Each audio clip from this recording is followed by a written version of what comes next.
Cheers. What's up, YouTube? Cheers. Logan, the Metal and Beer Snob, and company over here. And we're all commiserating about missing out on every single festival. My phone is getting updated every 5 minutes with, someone else showing shots and people are meeting and, band after band. Met this guy. Look, it's me and Justin Horville. Me and Bra. What's up, bra? I've seen his stuff from Milwaukee Metal Fest. I don't know if I've seen anything from him from yet. I'm not sure. I know he's there though. I've watched a couple of his videos, and he said he had a busy 2 weeks because he was doing Milwaukee and UBF back to back. So, is Milwaukee the same weekend as Maryland? Or? Last weekend. It was last weekend. Oh, okay. So, between the two, which one do you think was better? For me, it was definitely Maryland, but I would have gone to either in a heartbeat because Milwaukee had some good bands every single day. I thought. Yeah, I kind of blew off Milwaukee. Even though it was fairly easy to. They had Slaughter to Prevail to headline one day. Yeah, but that was Sunday. Fuck off. But when I actually looked at it, their Friday lineup was actually really good. They had Blind Guardian, Symphony X, and Heathen, and other cool bands. Sunday I probably would have skipped, even though. They Deicide playing. So next year I'm going to take a closer look at that because it's really only 3.5 hours from here. So that's doable. That's not so bad. Yeah, it's real easy to get lazy. It's real easy to just say fuck it and stay home. Yeah, I mean I've done that before. Especially when the drive or if you have to book a flight. Yeah, I hate having to book a flight.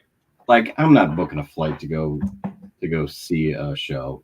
So this is the section of the stream where we complain about not going to the fests that we're going to complain about missing out on. But I don't go to anything. Well, it's too expensive to fly out of the state. Tyler's in Alaska. So.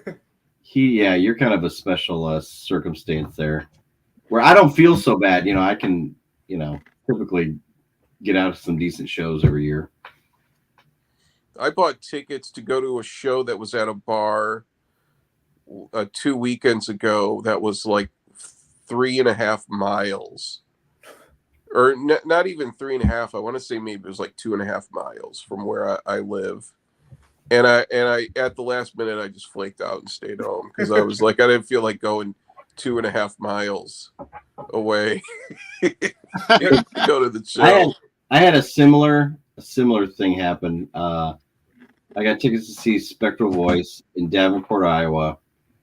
It was a Thursday, so I go to work all day. I'm excited to go, and it's half an hour before I was gonna leave. It's an hour and a half drive or something, and it's raining out. And I was like, "Jeez, I don't really want to go if it's raining," even though it wasn't it was an inside thing. Plus, my daughter had a band concert that night that she was fine with me missing, but it was going to be her last one because she was she's going to high school next year. So I don't know. I went back and forth. I was like, fuck it. It's raining. I don't really feel like driving back and forth tonight. I want to go see my daughter's thing. So I skipped it. There you go. And it sounds like it was amazing. So I'm kind of kicking myself that I didn't just. What was the concert? Spectral Voice. Oh. Yeah. Come on. I know. I regret it now. I've been hearing about all their shows and stuff. Yeah, apparently they, just Total Darkness with some candles lit and and then the candles are kind of lame and everyone blows them out and then they just they're just dark after that. I know Brain Smasher. I know Brain Smasher was at that show, so he said it. I think he said it was pretty cool. I had a buddy who went to the one, I think it was in Indiana. And he drew from Asheville, North Carolina to the one in Indiana. So it was a 7.5 hour drive one way. Dang. And it was amazing. Wow. They couldn't even light candles because of fire restrictions or something like that. So it was just dark the whole time. Wow. I think shit. Said it was I think awesome. maybe that was the deal. Jeff said he went to the one in New York City, and it was the same deal. Like they couldn't have candles. So it was just Said it finally made that new album, or he's loved that new album the whole time. But I wonder if that would help me click with it because I'm still like I feel like I'm missing something with the new Spectral Voice album. Yeah, that's one I still haven't delved too Eroded deep in. Corridors of Unbeing is my favorite for sure. Yeah, that's a good one. Yeah, so there's a million excuses not to go. Yeah, usually. Mine is definitely like timing. Like honestly, Memorial Weekend, there's always some shit going on. You know, you get tied in to like a wedding, a graduation, yeah. family reunion, Yeah. fucking. There's always something going on that weekend, and for me, my excuse this year is just new house, not enough money, not enough. Yeah, I don't think I'll ever end up going to MDF. Probably there will always be an excuse. Yeah, Maryland Death Fest is a really good time. I'm sure. I mean, it it's like I would say, like seriously, the Death Fest. It's probably the best like metal fest in North America. Oh, for sure. How many have you gone to, Chris? I went every year from I think it was 2008 to 2015. Shit. Wow. Pretty good. A couple. I think it's gotten bigger and bigger every year, hasn't it? Yeah. I mean, it's the venue it was originally held in has closed a long time ago. I mean, it's definitely gotten lot, right? It's gotten a lot more, I mean, a lot larger where it's been at Ram's Head Live, which is in Power Plant. You know, it used to be really grimy, but once it moved to Soundstage and Ram's Head is where it's like it's in the corporate venues and stuff. But it's still a good fucking time, and plus there's air conditioning and stuff, so that helps. Yeah, I think it's still. I mean, it's definitely overshadowed Milwaukee Metal Fest, and even Hell's Heroes this year, which Hell's Heroes was huge. I mean, it seemed like a great lineup. That's one in Texas. Yeah. But I think MDF is probably overshadowed it just with lineup and like Sodom, Dismember, stuff like that. Bands like that. It started on Wednesday. And it started on fucking Wednesday. It's the pre-fest, so Wednesday, Thursday, Friday, Saturday, Sunday. That's who can go for that long. You have to take vacations, just I wish them luck. It's a good setup because then you got Monday to get back home, and that's true. Yeah, I mean there were a couple of years at MDF where I did the Wednesday pre-party at Auto Bar. You did the whole thing. Then the whole 4 days, all venues. And how did you get through that, Chris? There's a lot of drinking. I mean, it's all just kind of like you end up getting really worn out after a while. And, yeah, but but yeah, I went balls out for a couple of years. So that's got to be sensory overload. Yeah. After a while. Yeah, Sundays are always kind of the thing is though, is it's such a good time that Sunday was always the bummer day where it's kind of like, this is it. Then you gotta wait another year for it to come back around, Yep. But the lineup this year for Sunday is pretty cool. Which Sunday? You guys ready to hatch the what if? If we were there, what bands would you be seeing if we were there? Like, what would be your picks? If you got the lineup, or for the whole thing. But besides, just in general, like just a couple, nothing crazy. Besides Dismember, which is this like the first time in the States Dismember's done in like a while? Like, when was the last time they were here? I don't know. The death metal band Oppressor got back together and playing the first show in 25 years. Like that'd be pretty cool to see. I was always a fan of their stuff. So I'd be a big one. I definitely want to check that out. Oppressor.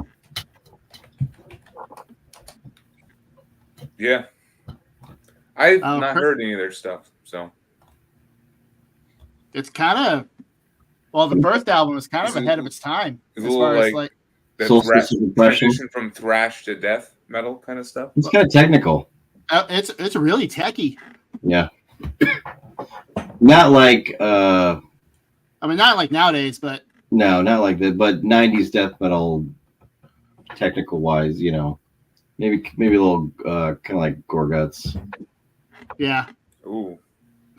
It's really good, and it just got repressed by Hammerheart. So they're out there. CDs are probably cheap now. It was out of press for a little bit, and they have 3 albums. They have Solstice of Oppression, Agony, and then Elements of Corrosion. Yeah. And then 3/4 of the band went on to form the band Soil. You guys remember Soil, like the new metal band? Yes. No, I didn't. I think that's the band. Like, I think that band's still going on. I know him because of Sean Glass from Broken Hope. So he's right. Yep. Yeah, and, they got together with him. They did that. You know that song Halo. Halo, yeah. So that was a big jam for me back in my little new metal. Right. New metal period was. So you know a little bit about the Oppressor. I do. I know the Oppressor sound. Much different than their new metal phase. Right. Yeah, that was Oppressor was a band I never really got into, but I was kind of picky with my death metal way back in the day. I liked that more straightforward bludgeoning type shit and not necessarily the overtly technical. And I mean, I went back and tried listening to the first album again, and I was like, I got halfway through the first song, which is only it's like 4 or 5 minutes, and it felt like it'd been playing for 8 because there's just so much shit packed into. Yeah. I mean, it's impressive. The drumming is what really impressed me. That drummer got after it. It's like that. What was that recent album they did on Heavy Metallurgy with the spaceship, where it's just like so much throwing at you? It's Crystal Age, right? Crystal Age. Oh, yeah. That shit. That was a lot. I've been meaning to listen to that album, and when it was featured on Metallurgy, I finally listened to it, and that was a lot to digest. I don't know how to feel about it yet. But here, I'm gonna show a quick band I wish I could have seen. Oh yeah, Fossilization. I think they played on Thursday, I want to say. So this is their debut EP. He Whose Name Was Long Forgotten, and this is perfect for this band. I think. I like the full length, but it's a bit too long for me. If that makes sense. Like it kind of starts to fade off, where this one is just ideal, right at like 20 minutes. So yeah, their set looked pretty awesome.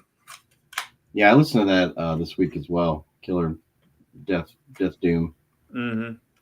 Yeah, it's definitely has some dirgy doom elements to it, along with the plotting. Very enjoyable. Death metal. Oh yeah. I haven't listened to the new one or the full length that much.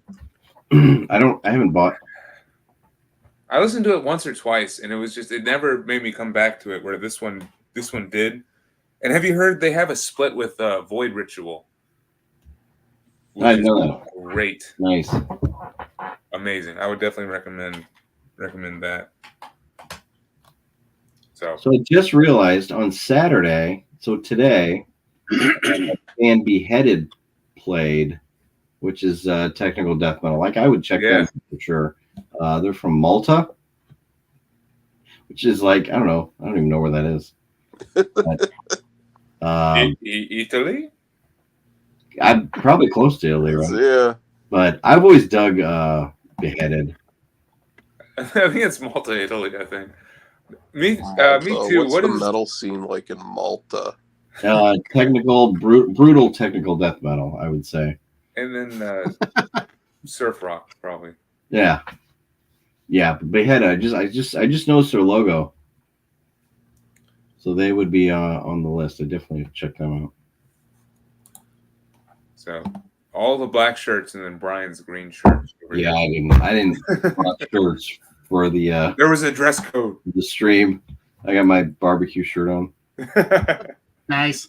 It is Memorial Day weekend after all. You gotta have a barbecue shirt. Which nice 1 of 9 shirt, by the way, Tyler. Yeah, I thought I got this. I was just commenting on that band earlier. That's why I pulled it back out. But no, I got this with the CD that showed up the other day. And I'm kicking myself. I should have been all over that fucking shit when it came out last year. Yeah, I found it late too. I'm in awe of your Instagram collection updates. I'm like, nope, don't know. I don't know any of these logos. Nope. But everyone that I've ever like checked out has been really cool. Yeah, your picks. How often do you recognize a band from his post? It's like 1 out of 10. 1 out of 10 CDs I'll recognize. It's about right. Hey, to be fair, their bands, I'm like, that looks interesting. So I do a little YouTube search or Bandcamp. I was like, oh, that sounds sick. I got to get that. And then, so yeah, I have a lot of obscure shit because of that. But yeah, that 1 of 9 though, I listened to that and I was like, this could have been like a list contender last year. It's good. That shit rips, man. Yeah, definitely recommend it. Chris, if you had gone to Death Fest, what band would you have seen? From the comfort of your pillows over there. I am very comfortable right now. I was thinking about getting up, and then I'm like, no, I'm feeling good right here. 1349. They're tonight, I think, right? Yeah, I think so. I think they're playing here in Chicago like next week though, so I'm gonna see what I can do about that. They played last Saturday at Three Floyds Brewing at that Dark Lord Day Fest. Oh, that was last week. Yeah, I think that was last Saturday. Okay, I guess I won't be seeing them then. Oh well, maybe they're coming back through Chicago, but because that was in Indiana. Okay, yeah. Three Floyds is in Indiana. Yeah, actually, but it's like, I don't know, an hour and a half from Chicago. It's not far. I think they're actually in they're in Greensboro tonight. I saw pictures from the remember where we saw Incantation, Chris? Yeah. They're at that venue tonight. So nice. They were at MDF last night. Yeah, maybe they're coming back. Maybe they're coming back through town. Oh, Chris with the pussy shots over here. Yep. Who are they touring with? Touring with Spirit Possession? Shit. No, I don't think Spirit Possession. Spectral Wound. Okay. Which I would have loved to have seen Spectral Wound. I say they're also playing MDF. Yeah, as they did the MDF. So basically that tour package just kind of got slotted in. Yeah, Chris, you're in luck. So 5, let's see. They're playing at Reggie's next Friday. Yeah. Yep. Oh shit! I gotta get a ticket for that. Looks like. Let's see who else is playing. Spectral Wound. See? Antichrist Siege Machine and Spirit Possession. Dude. Oh, so it is with Spirit Possession too. Oh man. I believe so. There you go. Friday. This is a sick. All right, so yeah, I'm gonna definitely get a ticket for that. Dude, have you seen Spirit Possession live yet? They are awesome. They're gonna play. Yeah, they're playing in Davenport. I think they're playing a solo gig, but I'm gonna be out of town, so I'm not gonna make it. I saw these guys open for Bell Witch, and it was like the perfect combination because they're like They're the fast and blistering 2-piece band, and then Bellwitch is the slow and The not blistering. plodding. Yeah. They're not fast. That wall of sound No. could be blistering, I guess. That one song they played was great. Spirit Possession was awesome though. The guitar player plays in such an interesting way. It's fun to watch. So Yeah, I need to pick that one up, man. I keep going back and checking it out, and it's so good. one of those ones that I don't know why I haven't pulled the trigger on it yet. But Money. yeah. All right, here we go. James has some Blue Yeah. Holocaust. Perdition Temple for sure. That'd be Which top of my list. he's Perdition mentioning. Temple's playing Maryland Death Yes, Fest? he's mentioning the setup at the power plant that is tonight. The lineup at the power plant tonight is the one I was most jealous of because it's Perdition Temple, then it's Vomitory, Oh yeah. Oh, Ooh, yeah. Oh, Vomitory. man. and then it's Skinless, Skinless. and then who's the other band? Soylent Green. Soylent Green. Fucking Soylent Green, wrapping it up. Yeah, that'd be pretty cool. So that, like, if I were there tonight, I would be at the power plant the whole time, checking out Perdition Temple and the other three bands. Especially Vomitory are cool. They're a newer death metal, Vomitory. That'd be awesome. newer death metal band. Brutalized. dude, that album is so fucking good. Yeah. And I don't know if there's a more apt album title, because Yeah, that is absolutely what that album does. You know what, though? Vomitory are not creative, but they get it Oh, right. fuck no. That's true. my issue with that album is the vocals are like too reverby and too like the vocals are just too loud in the mix. I really like Revelation Nausea a lot. I think that's like a solid album. That's my favorite album by them. Yeah, I like that one a lot too. My second is like Blood Rapture. That one hits pretty hard. My favorite was always Redemption. It was like the blue cover. Yeah. That one you just showed, that one's my favorite Vomitory. Wait, really? This one? And it's funny because in this black was like metal, 2005 or something, I think. yeah, Later. 2007. long time ago. But it's funny, Chris, you pointed out the vocals. Now, usually, like in black metal, I hate it when the vocals are like way up front in the mix.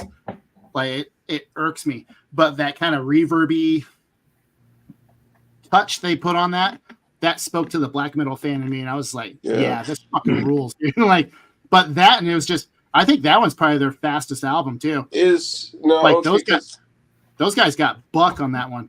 Is the one that Logan just, because I'm on my phone, the one Logan showed, was that the R in Their Own Blood? No. This is Terrorize,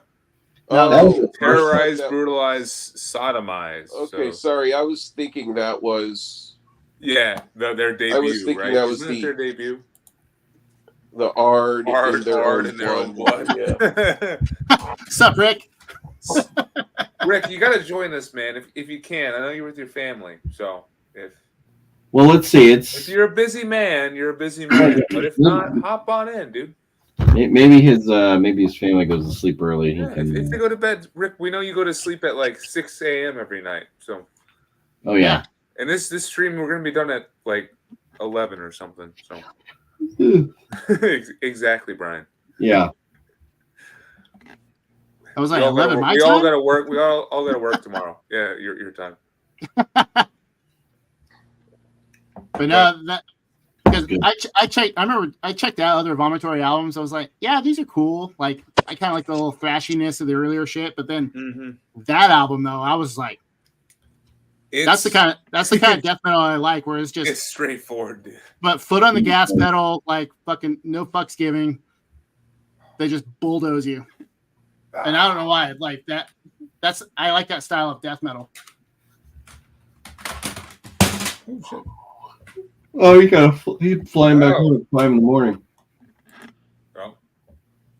Safe travels, man. Shit, dude. That sucks. Safe travels. Maybe he's flying back into the Sunday. Well, Thanks if he's going back, on Sunday he can see Bloodbath and Gorguts.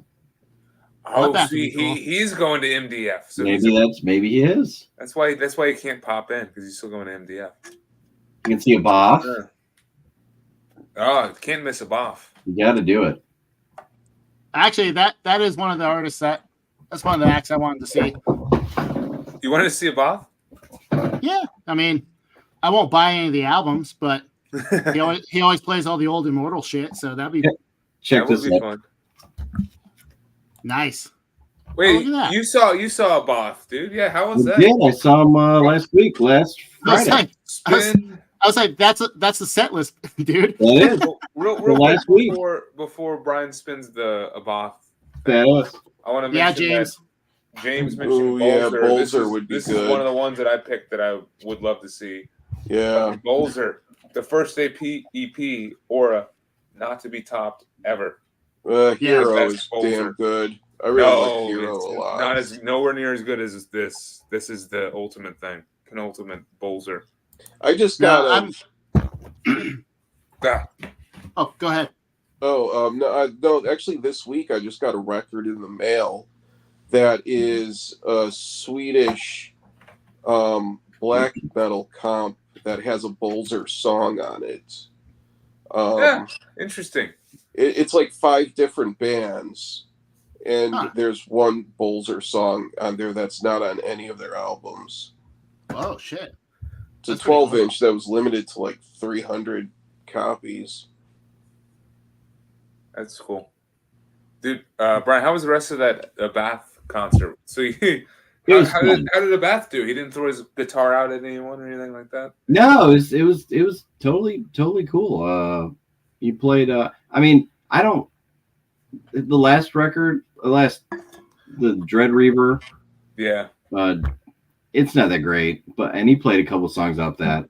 But he played a couple Mortal tunes. He didn't play any from the I album, Between Two Worlds, which I was kind of disappointed about. I would like to see him play a couple of tracks from that. Well, that one, Demon has had a big hand in that one too, though. Oh, did he? Yeah, that was a lot of his music. But yeah, it was fun. I'll say that he's a showman. He Yeah, did a lot of crap, you know. That's why I'd want to see a Both is just because he is he's got the armor. He's coming out. He's making the faces.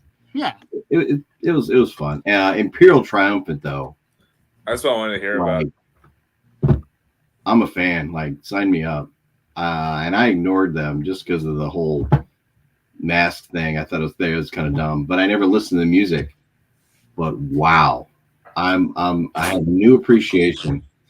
And I don't really pay attention to like the drummers that much, but I had a good they're a 3-piece, so the drummer was kind of up front, and you could kind of see. Yeah, I had a clear shot of what he was doing, just playing these crazy fills and just a lot of jazz influence. And the mask, it makes sense now why they wear the masks and they're kind of hold their whole aesthetic and their whole theme. It just made me kind of go deep into their. I started like watching interviews with them and just kind of opened up the doors. So I'm glad I got there early. They were the second band to play. So it was all uphill from there. Final Gasp was the opener. Did you like them? I did not like their album when I listened to it because I tried to. It's kind of gothy, not really my thing, but it reminded me more of like that Devil Master sound where it's like overblown, like sure. Yeah. And then it tries too hard. Yeah, I'm not gotten into Devil Master either. The other band that played was Black Anvil, and I've seen them before, and they're okay. I love Black Anvil. I love some of their older stuff. Yeah. So all in all, it's good, really good show. It was Friday night, so just all around good time. And I was able to make my way up to the front for most of it. So I wasn't like at the. They have like a barricade before, and then there's a space in between the stage and the railing, where the bouncers are.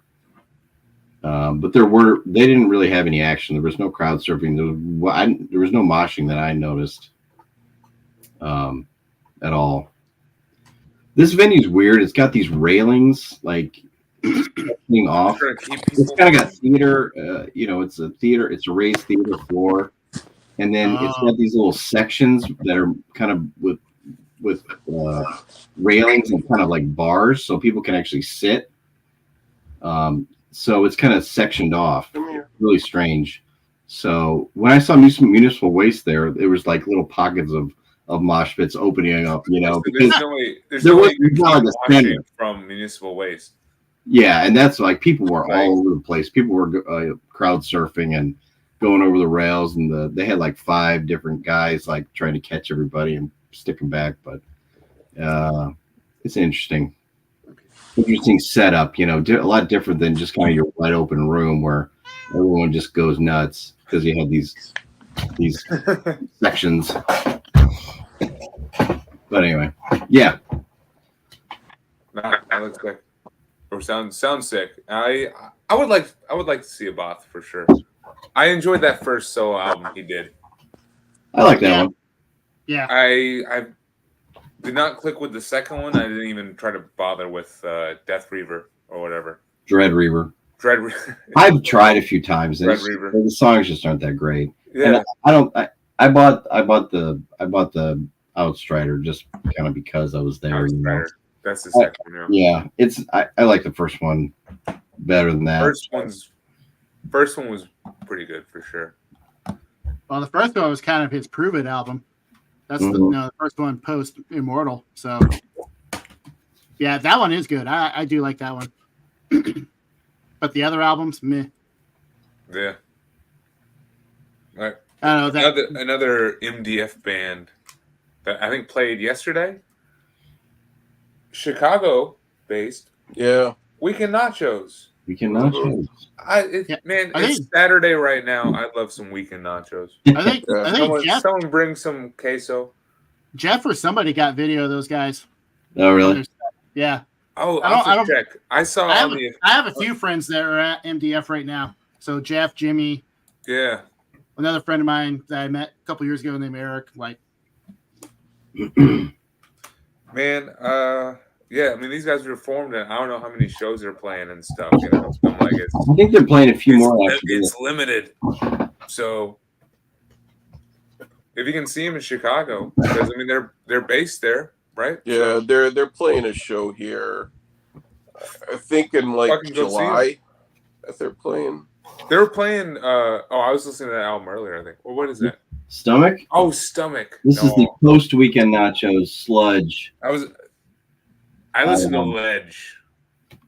This one's good. This is called Parasite. Definitely a lot different than Weekend Nachos, but I forget which guy. I think there's 2 guys from Weekend Nachos that started this band. They're such a fun, stupid band. I enjoy them.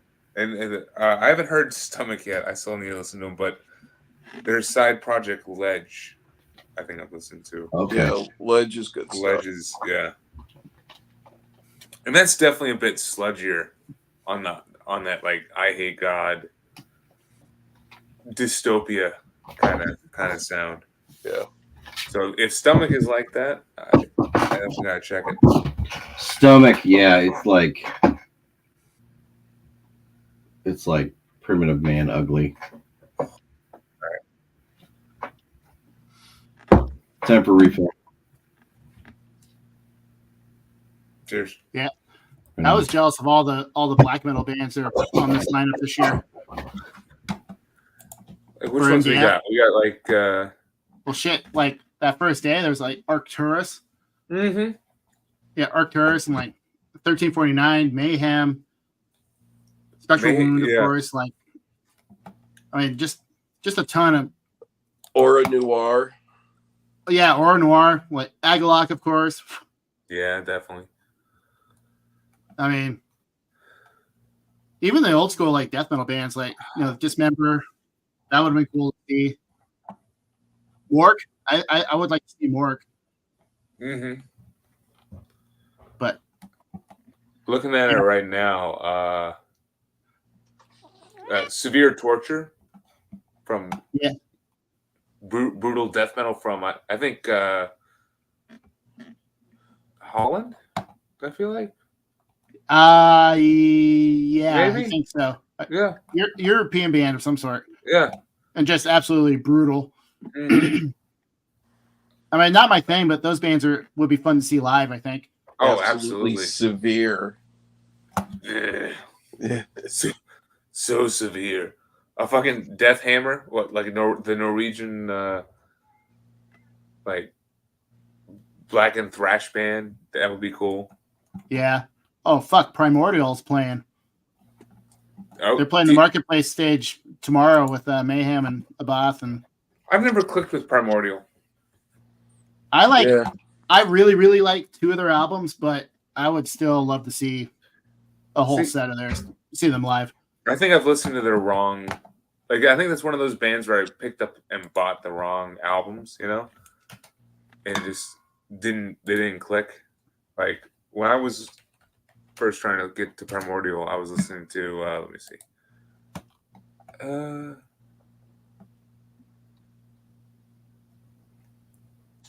Spirit of the Earth Aflame.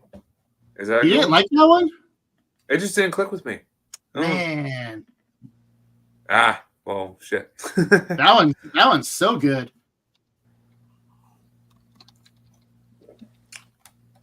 Yeah, what about To the Nameless Dead? I feel like I've heard that one too. Yeah, that's probably their most popular one, but that's my other favorite album. That's got every song is a fucking banger on that one. Well, a banger for their style anyway. Not a banger in the traditional sense, but like a lot of their albums, I can just kind of skip from track to track and be like, yeah, this is cool, and then key in on a couple really good tracks. But Spirit, the Earth, the Flame, and To the Nameless Dead, dude, both those albums are so good. We got another Goze there? No, this is a Spotted Cow. Spotted Cow. Okay. Spotted Cow's great, man. You gotta love Spotted Cow. Regular Pilsner. Okay. I like your pour. Do you know I recently found out that is the way to pour your beer? Yeah. Sometimes I do it this way. Lately I've been just. I think I saw like a Instagram video or something. We probably all saw the same one. But the guy was like, you want to increase your bloat or whatever. Yes. You pour like this, and then they did the paper towel test. Yeah. Yep. And actually, dark beers, that's how you want to pour them anyway. You want to do hard pours with those.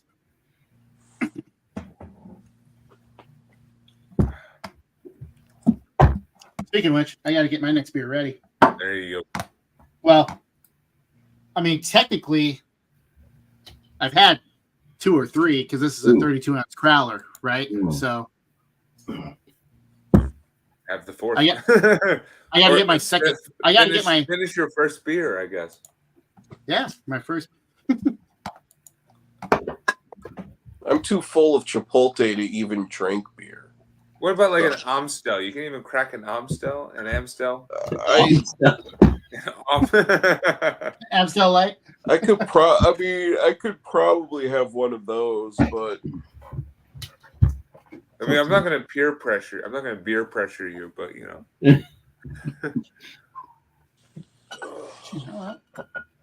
Chris. Never mind.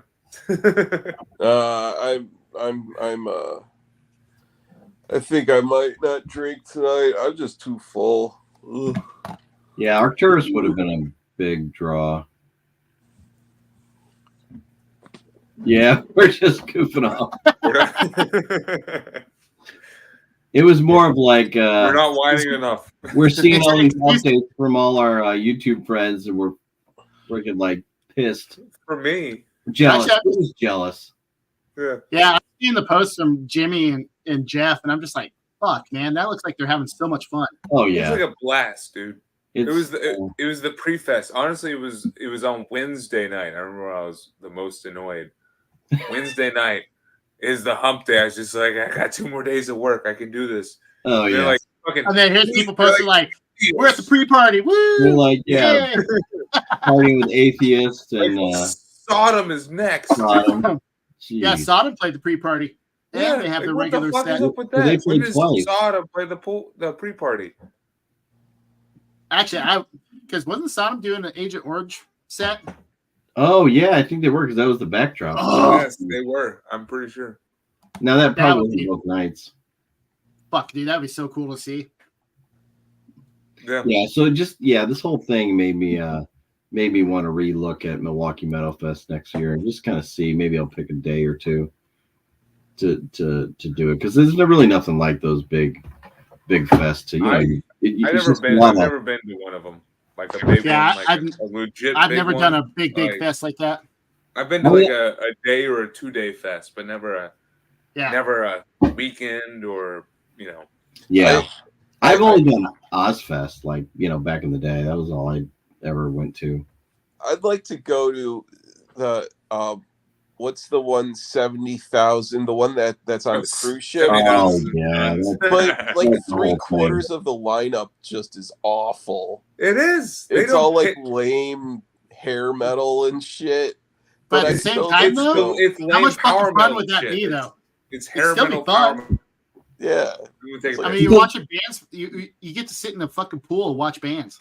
Right. Yeah, and then you're like running into everybody at breakfast because you're on the same boat and everybody's on vacation. So even if you think the bands suck, like it'd be still cool to be kind of mingle with them.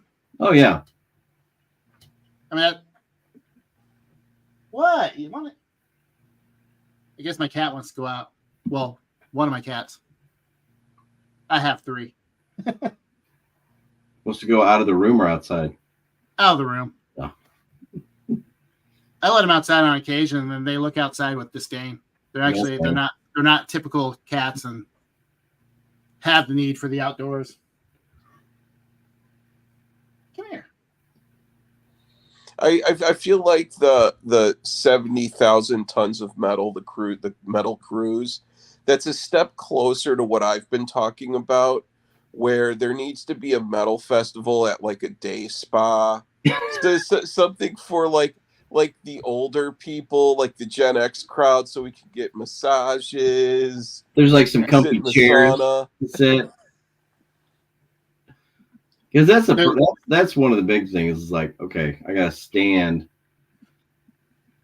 for a long period of time. Oh yeah, the standing all day sucks. I always pop some ibuprofen just as an in case, because I know my back's gonna start hurting. So is that it? We can't do fests anymore. No, they're too long. Well, I guess they are. I mean, like I don't know how people would do the 4-day. Well, we went to that. We did Metal Threat, and that started at like in the afternoon and went to like 1:30 in the morning. Man, I wanted to go to Metal Threat last year, but I couldn't get housing and my tickets to line up. Oh, like lodging, like a hotel. Yeah. Really? But I have friends down there, like ex-bandmates that actually got to play that. They played the pre-fest. And then it was after the fact. He was like, oh, dude, like these people were supposed to host didn't show up. And I was like, oh, fuck, shit. I could have been there. Well, it's happening not this year, next year. Next year. But they are doing like a 2-day not Metal Threat Fest thing. Still looks just as cool, almost. It's in the fall. There's still killer bands, but yeah, like Sinister. I'm definitely probably on Sunday. I don't know how Paul gets away with it, man. Like he brings in some fucking like he hustles. He hustles, man. Yeah. But there's 2 bands that he didn't get to announce that I'm privy to. That I'm not going to say anything. But you mean they're for this thing in October? No, like for originally for this year's Metal Fest, they're 2 black metal bands that would have gotten people up in arms. Nice. That's all I'm going to say. Can I say it? I mean, like, are we not allowed to say it? I mean, was it Graveland? Was that one of them? Maybe. Well, Was shit? Who was the other one? Was it Horna? Was Horna gonna play? Who was? I think they were announced. Well, Horner was one of them, but that's not the one. Right. Shit. Isn't Who was the Graveland one? and Horna the same guy? No. Okay. It was Graveland. Who was the other band that people were getting pissed off about? You can say it. I don't care. Like, I mean, it's on my channel. Like, you know, I don't give a shit. Fuck it. Like, so he was in talks with Satanic Warmaster. Oh, that bastard. Oh, okay. Was he? He wasn't announced. They're gonna play, or like, yeah, they were gonna be like surprise announcements like day of. Oh, holy shit! Well, because he's brought those kind of bands to Chicago before, and then he's had to do like private shows because like, you know, the Antifa types and whatever like get up in arms and they call the venues and yeah, Paul, like, he hustles, man. He navigates very well. Last year I only went to the Friday, but it was I really enjoyed myself, and I thought it ran really smooth. They had 2 stages. It was the strip mall metal fest, but you know, yeah, I was looking at the venue. I was looking at the venue on Google Maps. I was like, fucking what? It's like a business. It was cool trip. because you know, there's a gas station like right there. Like there's a Jimmy John's around the corner. It's like a local beer. There's like a Burger King across the street. Like you're kind of set. You can get outside, and it was nice. It was a nice weather.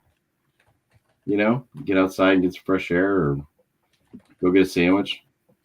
And the Saturday lineup last year was the one I wanted to see. That was like all the classic black metal bands. Yes. Sacramento. Sacramento was there. Wasn't Aura Noir? I can't remember if it was like I was like Saturday's the day I want to go because like literally there was no shit band. It was all like classic black metal bands that I'd always want to see. Right. I got my poster here. I could just refer to that. That's it. Yeah. Oh fuck, dude, yeah. Impaled Nazarene. Yeah. Aura Noir. Nasty Savage. Yep. Cerebral Rot. Sabathan, which is Enthroned. Right? Yeah, well that's the original. That's the original lead singer and guitarist from Enthroned. Yeah. Power Witch's Hammer, Eris Kingdom, Sadistic Intent, Mork Graining. Yeah. Prediction Temple. Who else? Northern. Cemetery Lust, Trenchant, Lethal Shock. Where's the other big ones? So did you do that whole festival, Brian? Is what you said? Oh, Bedwin's Indy. I think maybe that was on like the third. That was the pre-fest. That was the first night. No, I only went to Friday night or Friday. So Friday was the death metal lineup, right? Yeah. So and then the last night was like mostly thrash bands. Sorcery, Dead Congregation, Monstrosity, Cerebral Rot, Cyanide, which was killer. Who else did I see? Trenchant was there. Dead Congregation. Yep. Obliteration. That was on Friday. I feel like there's one more.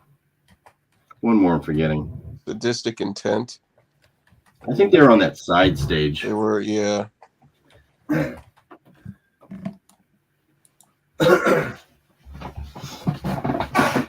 Yeah, Cyanide was killer though. Oh, Cardiac Arrest played. They were kind of a last minute fill-in, I think.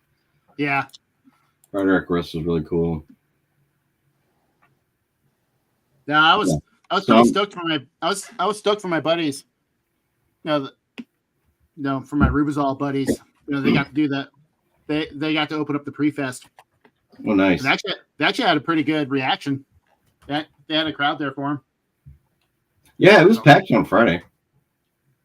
I really got to get that Rubizol album, dude, that you play. I see it every now and then in like the distros and stuff. And it's always when I'm browsing and not about to order, Like I might still have a couple extra copies floating around. You do, let me know. I got you. All right. I'll send it your way. Also, that what is the Entrails band? Bound by Entrails. Yeah, Bound by Entrails, man. That shit too. Because that I do that have is awesome. I know for a fact I have extra copies of both the albums, full lengths I was on for that. All right. Send me a Venmo or something. Okay. Yeah. Because I do like that full length of yours for that. So, for those that don't know, Tyler's a phenomenal drummer for Bound by Entrails and Rubizol. Yeah, it's kind of hard to see, but well, my beer fridge is blocking it. But Damn you, beer! I have so my buddy, the main guy, he had a stage banner made, but we never got to use it. But he gave it to me when we moved out of state. So that's it right there. That was the stage banner for Bound by Entrails.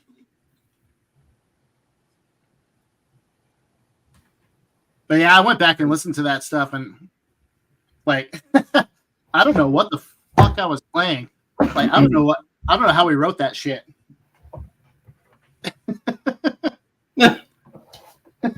It's so it is progressive, really. Like, oh, dude, like very for progressive sure. sounding. Like, Well, they're like, so the Oath and the Burden, like the first album I was actually on with them.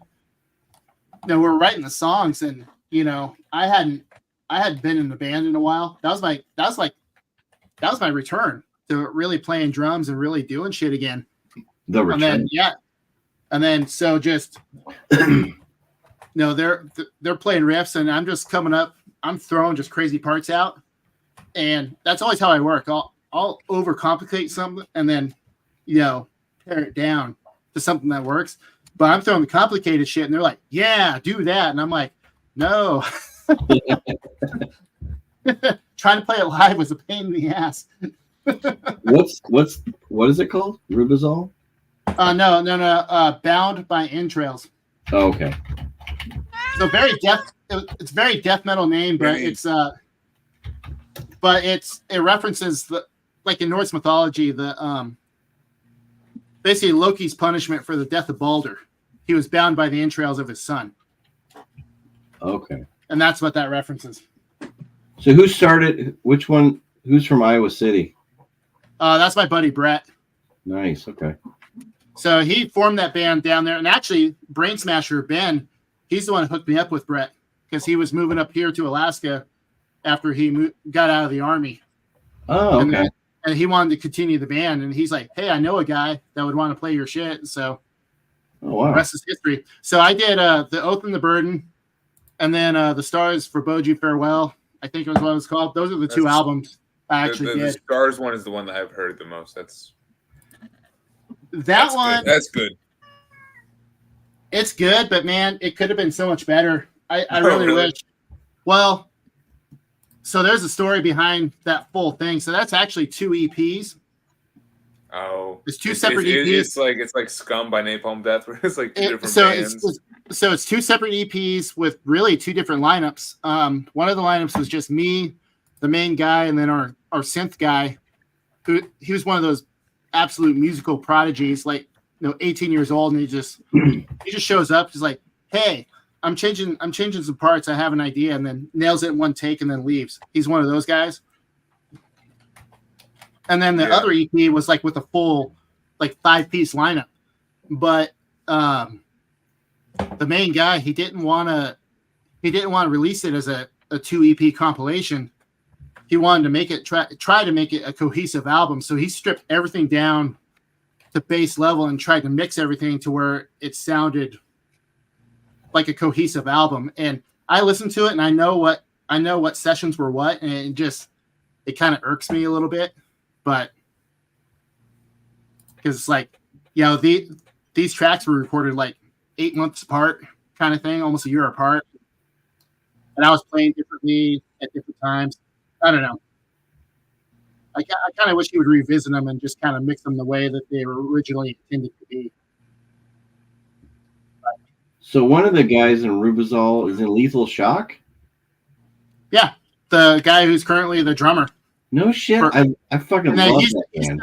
So Lethal Shock. So the bass player, he's the guy who played bass on the Rubizol recordings. and the drummer, and he's the drummer now. Oh wow! And I go back with him like 24 years, something like that. We met in like the old MSN chat rooms. Oh, okay. Way back in the day, and then we were like we were basically tape trading. Like we'd send each other CDs, and then when I was getting into bands, I was sending him my shit, and he'd send me his shit, and Okay. yeah. That Lethal Shock is absolutely killer. It's like kind of black and speed metal thrash. Oh, dude, yeah, It's so good. I have the tapes over here somewhere. Yeah, Logan. It's kind of like Ninth Realm. Check it out. Ah, yes, okay. Totally, yeah. It's Which 10 out of Ninth 10. Realm, they're at Maryland Death Fest right now. Yeah. So there we go. Find Tied it. it all back in to MDF somehow. So Logan, I'm changing things up, dude. I'm What you got? I'm doing a mead. Oh, Local mead. shit. Yeah. All By the right. way, blow me up, bro. All right. Let's blow up Tyler.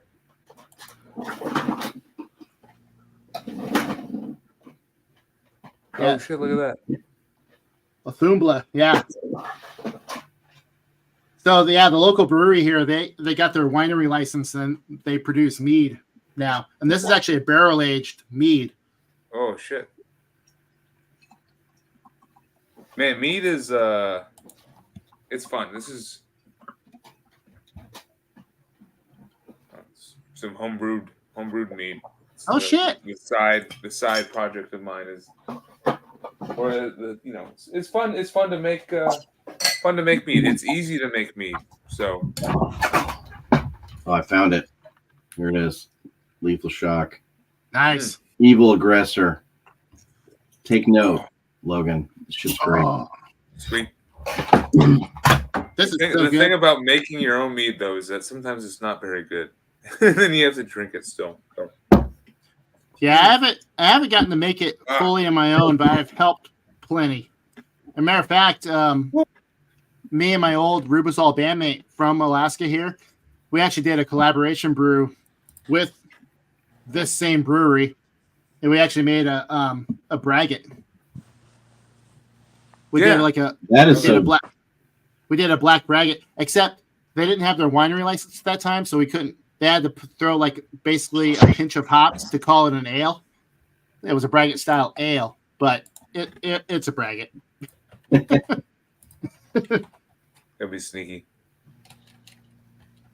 But that was fun though, like kind of learning the process and like on a larger scale rather than in my buddy's kitchen.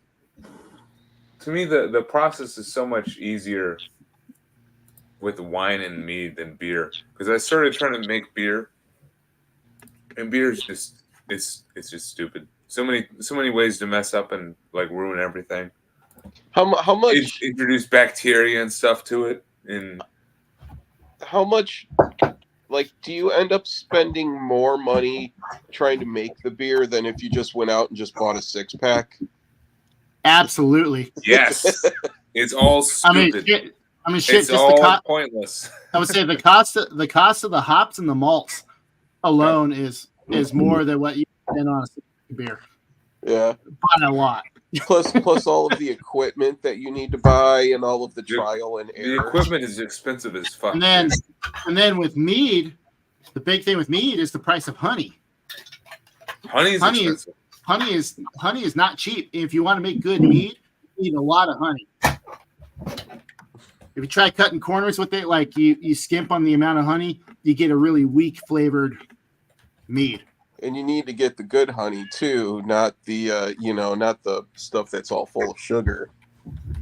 Well, I mean, sugar's not a bad thing. That's what that's what it needs. But for flavor though, sometimes it can be a bad thing. Gosh, we're making it. Is that your cat, Chris? Yeah. Benny. Awesome. Chris, how's the new place working out for you, man? We haven't seen like your updated setup yet, I don't think. Yeah, I you know what? I got the new place. I'm really happy with it. Like, cuz I'm I don't have anybody. I'm on the top level. I don't have anybody, any units like next door. There's only just the girl downstairs right below me, but she's gone a lot. Like she stays at her boyfriend's place a lot. I got all of my stereo equipment set up, and I got the turntable all set up. And yesterday, I was listening to I think it's a 1972 pressing of the first Black Sabbath album. It's one of the very early pressings that has the extra song on it that was taken off, Evil Woman. So I was listening to that, but I've also gotten some like acoustic treatments and stuff set up on the wall to kind of reduce reverberation and stuff.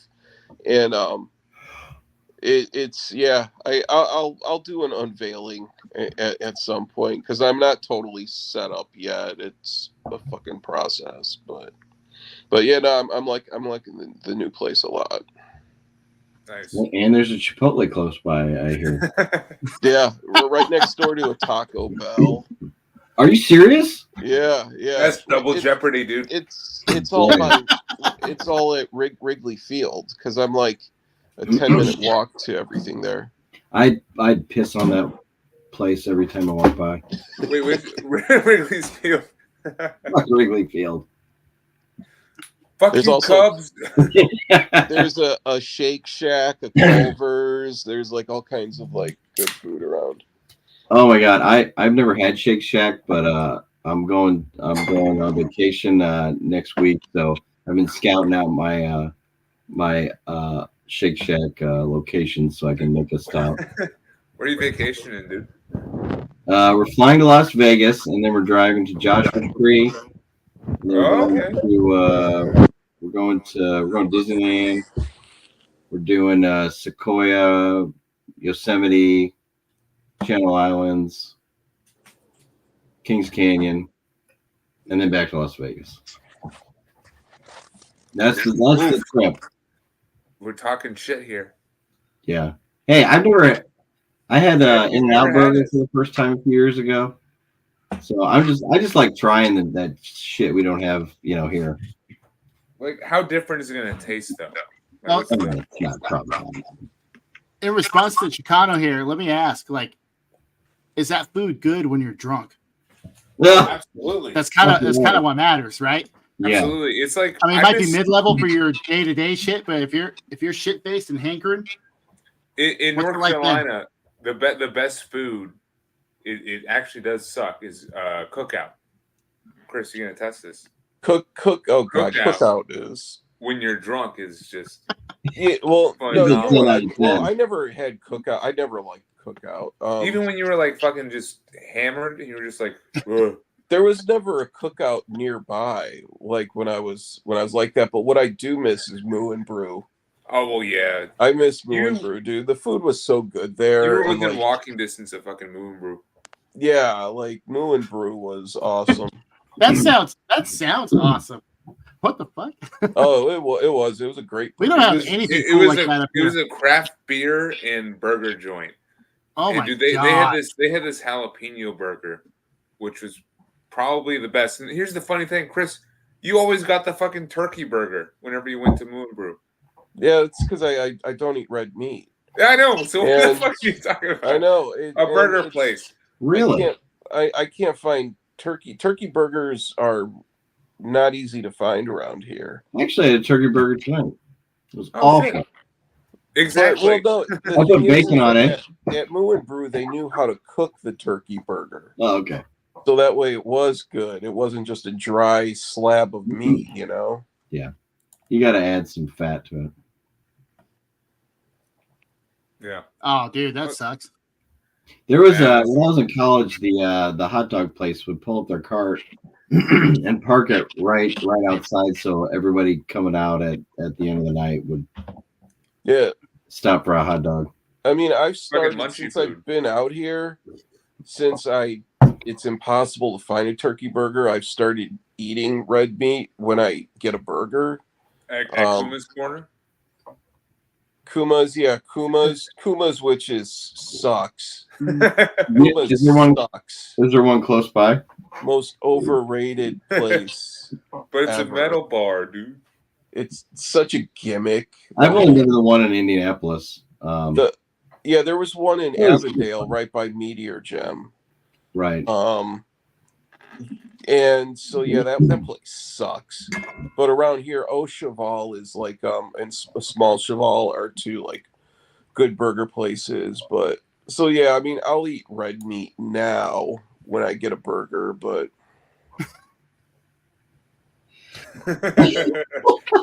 So nice kitchen slang, huh? Now I know what to call it. Yeah, Chicano Carl's Jr. is a good fast place too. I've never had Carl's Jr. Man. So they have. We have out this way. around here. It's the same company, but it's called Hardee's. Yeah. Yeah, it's the same thing. It's Oh well, the fucking Hardee's is too fucking hearty, dude. I've had I a know hearty that. meal, and then it's just you're blocked up, and then you're shitting, then you're blocked up, and it's a rough combo. I go to Taco Bell a lot. yeah, Taco Bell. That's kind of my go-to. Yeah, I've Dude, I'm literally like 5 minutes walking distance from a Taco Bell. Ugh. So my house Up in Alaska? Yeah. Oh, dude, Taco Bell's super popular up here. But my house backs up to a grocery store, and in the parking lot of said grocery store is Taco Bell. Oh, you're right there. Gotcha. Yeah, I'm right there. I don't go there often because there's other options that I like a little better. But when I'm in the mood, it's handy. It's convenient. It'd be nice to have it stuff. there. Like it's good to be around. Well, especially like if I get a little schnockered and it's like, man, I want to go through a drive-through. I'm in my neighborhood. I never leave my hood. Yeah. He's like beer in the car. I mean, I probably could. I love their chalupas. Don't try it. Their chalupas. Actually, it's funny because they've actually the crunchy gordita.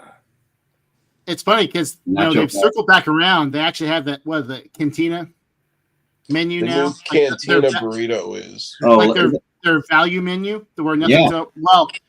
I don't know how it is in the States, but up here, nothing is over $3. Yeah, same. Okay. So like the cheesy bean and rice burrito is $1.10 or whatever. Well, here it's like $2 something. But damn. Alaska, I mean, they gotta ship the shit up, whatever. True. But still, like, it's better than when I go there and get my usual shit, like Crunch Wrap or Gordita, and it's like, yeah, that'd be like $26. Like, I get it's like, fuck, I could have gone to like a good place, a mid tier, Yeah, lately if I get the I don't know, number 8, it's like the 2 chalupas and it's taco and a drink. It's like $12. I'm like, Jesus.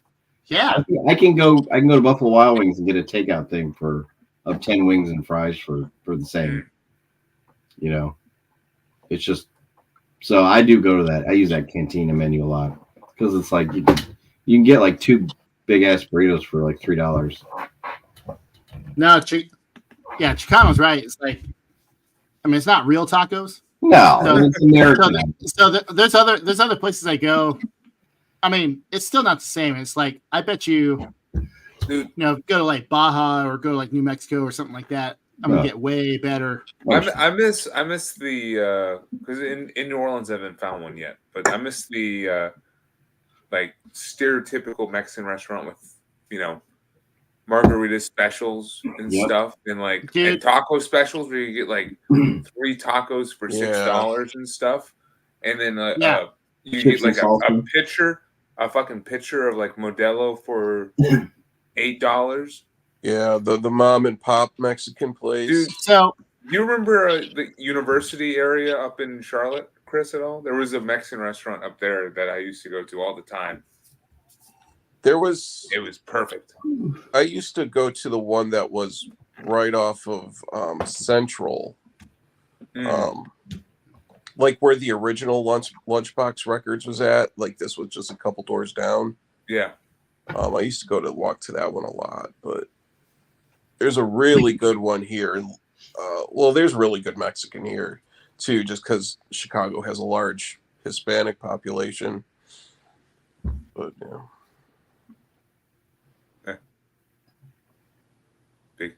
Big cities. Yeah. But Charlotte definitely had a couple good ones for sure. And I just missed the restaurants where you sit down, here's your chips. You didn't even order anything. You're just sitting down. Chips and salsa. Yeah. Unlimited. You're just sitting down. And then you And buy they're warm. and they're warm. And you buy a Modelo and it's $2.50. Yeah. Or man, for around $3. here, like restaurants are like struggling here between just the taxes and the lingering effects of COVID lockdowns and stuff. Going out for a beer now, a pint is anywhere from $8 to $10 for a pint of just a typical craft beer, a typical earlier. IPA. Yeah, it was $7 for me earlier today. I'm kind of surprised because that's like my prices up here in Alaska.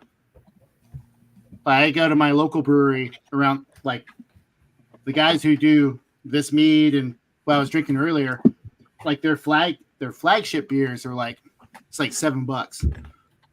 Yeah, I mean, I was used to always, when I lived in New York and then in Charlotte, it was like the standard was like $6 a pint, and then you tip $1. Or cheaper. You could find stuff for like $5. I mean, yeah, and then out here, it's like it's fucking happy hour prices. A pint is $6. I mean, like, come on out. It's What do you cheap. think? What do you think the beer costs at MDF? Oh, like $12 at a minimum. Dude. How would you like your Pabst Blue Ribbon?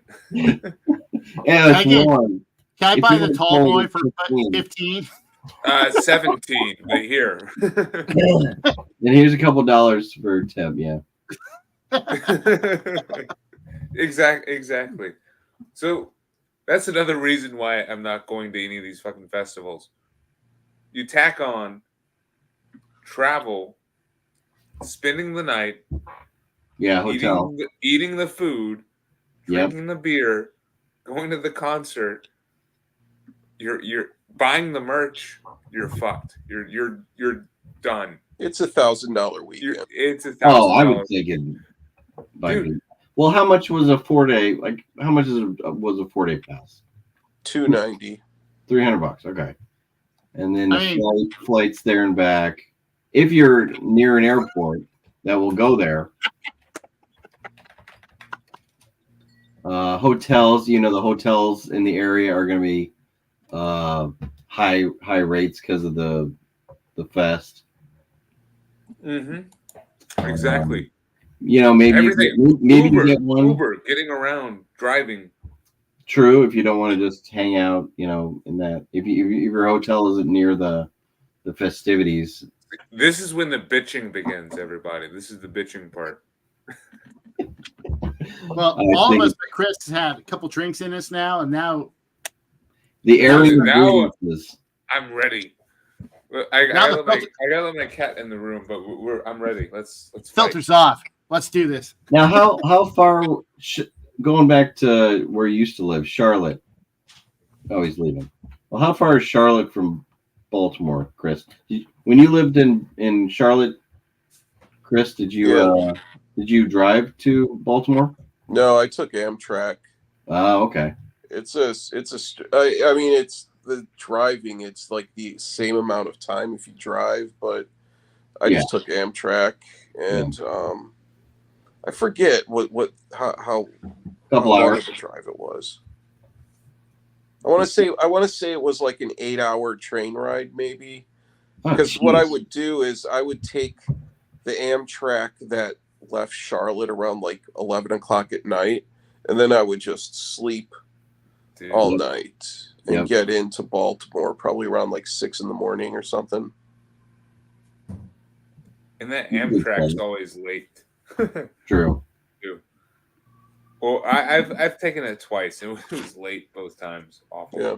From Atlanta to Charlotte. You guys got any upcoming shows this summer? Actually, I wanted to mention that, like, so around MDF, they're always like the off date shows from the bands, right? So, Oh, look at your cat. yeah, see, I have a cat too. It's not just Benny. Look, it's this annoying cat right here. Oh my gosh, so cute. He's great, but he's like well, he has FOMO. If you guys know what FOMO is, Educate me. fear of missing out. Mm. So if there's ever anything going on anywhere at any time, he's like, "Let me in." There. Why Actually, are you leaving me I've out? shown 2 of my cats. I'm gonna annoy my third one. Yeah, Grab him real quick. Hold on a second. So he'll just meow at the door like a annoying I know, you're bastard sweet. until you let him in. And then if you leave, then he'll wait like 5 minutes. Orange cat energy here. Nice.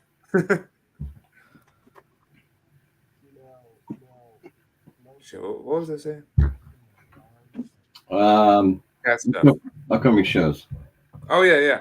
No, what upcoming like off dates from this? Because New Orleans is actually getting a bunch of off concerts from the bands that are going to MDF. I think probably a lot of like American bands. Yep. But the problem is they're all the same fucking week. Oh, really? Like it's like it's back to back to back to back, and it's like a busy work week for me. So I'm not like able to. I don't know. It's like literally it's Monday night this week, which I'm recovering from. You know, the 3-day weekend. So yeah, that's the last day off. Yeah. Yeah, it's the Ascended Dead, if you know them, and then Wednesday night is Stabbing with Internal Suffering. Internal Suffering is cool. Yeah. I've gotten into them a bit just because they're playing with Stabbing, which is very cool, like local or not local, but Texas Texas like kind of brutal death metal band that had I think an amazing show at MDF this year. And then on Thursday is Contusion, which is like a almost war metal band with like a bit of punk influence. Right. Yep. And I think that's the band I'm going to go see because it's like 3 shows back to back, and you can't go to all 3. I can't go to all 3. Yeah. And just work is going to keep me from the ones earlier in the week. So it's probably going to be Contusion. And then Thou has a record release show on Saturday night, June 1st. So awesome. New record. I got you. Being old and responsible sucks. Yes, it does. Yes, it does. There was a time. It really does suck. There was a time when it was nothing for me to go out to a show on a Tuesday night and be up until 3 a.m. drunk. I can't even think about that nowadays. Right? The problem is I know I can still do it, and I will still do it, but it's just how much do you suffer after the fact? So much. The suffering is so bad. The anxiety has gotten so much worse. Like you know, it's started to creep up on me for sure. I think it's just being in a newer job, you know. Job, new location. Yeah.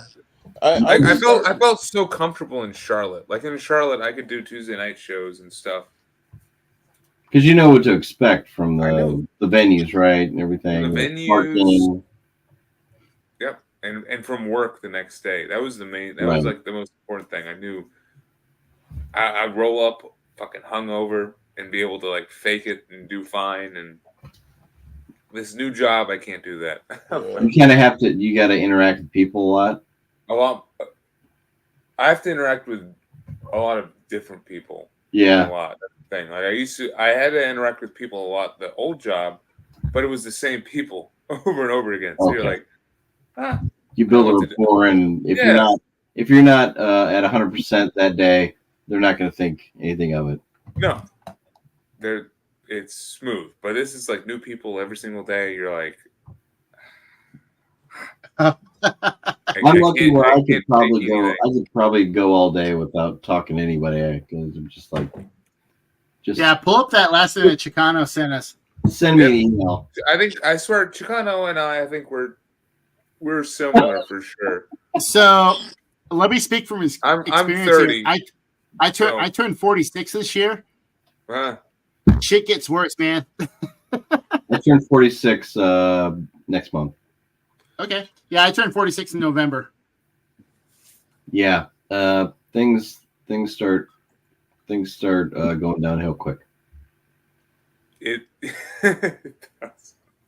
Sure. Well, yeah, I mean, I was told you earlier that hemorrhoid flare up right now. What is that? MDF right now with these like flaming roids. What would you be doing? Would you be like just trying to find a comfortable seat or something? No, man, he'd be in a. Bitching about taking the wet. Shit? No, wet. You bring your donut, your blow up donut. Blow up donut. And then I'd get searched at the door going in, and they would take my Preparation H away from me. Contraband. This exceeds the limit of volume. I'm not going to snort this. I'm going to put it on my anus. Sure. like I have some suppositories on me, and they think that it's drugs or something. Like no, those are suppositories. No, this is for my old man problems. It sucks too because it's like, and then wiping, you need to be gentle when you wipe. Like you gotta be gentle. You either it's too, especially the toilet paper that they would have at the venues. Oh, because it would be like that, like sandpaper type of stuff. It's like if you don't wipe enough, then you get sort of that like the sticky greasies, like. So yeah, I just have to go back to the hotel if the need arose, and you might have to use the adjustable shower head to, do a thorough job. That's fine. And hotels cost money. Let's all tie it back to the local show. The local show, you can drive back to your house. You gotta wipe your ass or something. Or I bring all my beer in my car, so I just go back to the car. Yeah.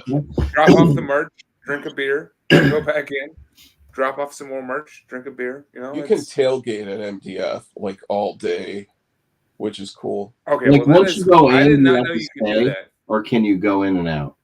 You can go in and out all day. See, I really like that. There's a couple places cool. that I go to see shows. It's like you go in and you stay in. There's a little barricade to go smoke if you want to, but other than that, you know what? I hate that. They have a name for that venue.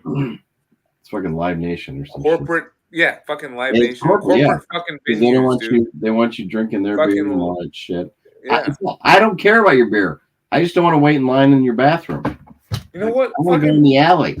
And these Live Nation tickets are outrageously expensive currently. Fucking Opeth is coming through here in October. I like Opeth. I don't enjoy their current direction, but I like Opeth. So I'm like, let's go to Opeth. $70 for a Stirring ticket to go. Why would I pay $70 to go fucking see Michael Eckerfeldt play progressive rock music at me? Yeah, he's not playing anything off, the early stuff for sure. No. I mean, $70. Maybe they go early-ish. They're not going to go all the way back to Orchid or anything like that. You think they're doing like Blackwater Park though?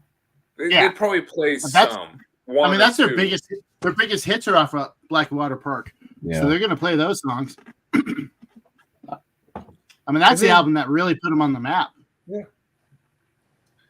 And then fucking Accept announces a tour, same With- venue with KK's Priest. with KK. Yeah, I'm Yeah. like, I really want to see Accept. I like Accept. What, $70. $120 ticket?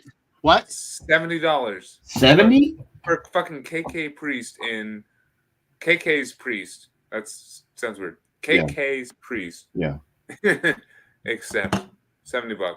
I'll have to see. I was going to go to that show as well. I'll have Nope. to see what my venue's charging. Because I would love to see Accept, and that I would enjoy to see any Priest song. Period. But not for that price. Udo's touring too. For his newer album. Should we see Udo though? What? Is Udo worth not seeing? singing? Is Udo not singing Yeah. for Accept now?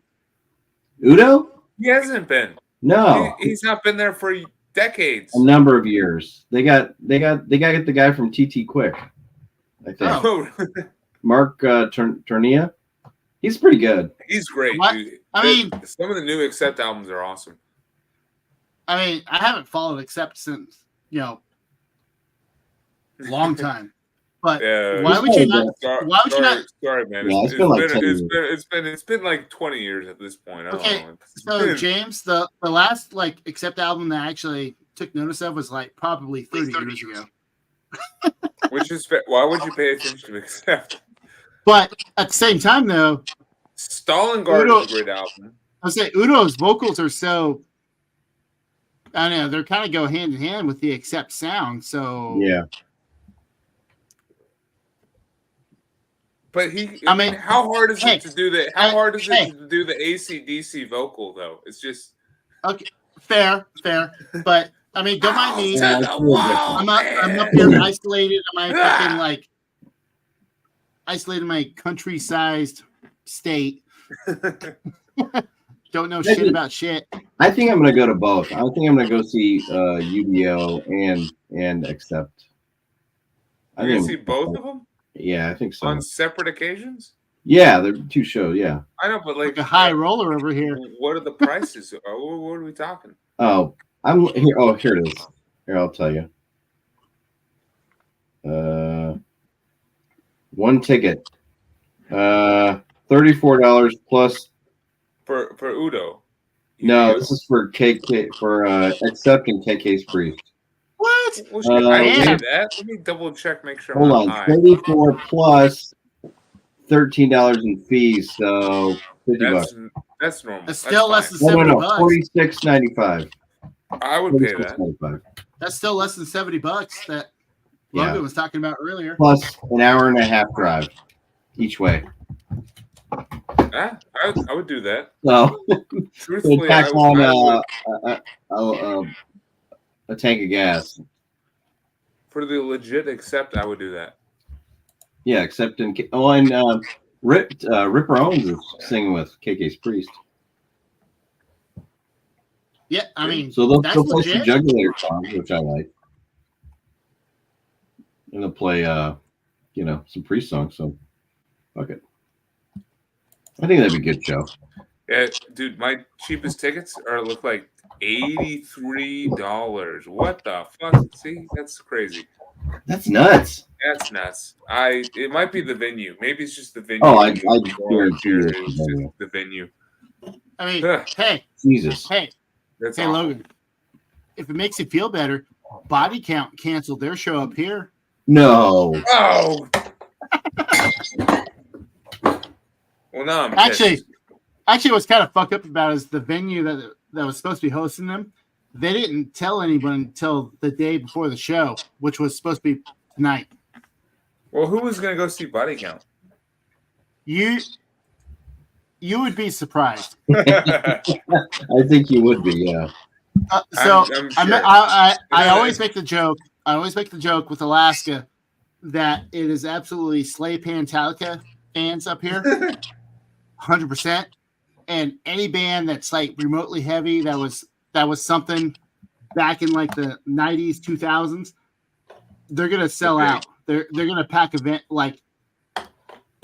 venue. Not like we have huge ass venues up here. You think you'd have a big black metal scene there with all the snow and the wilderness and just the No, loneliness and everything.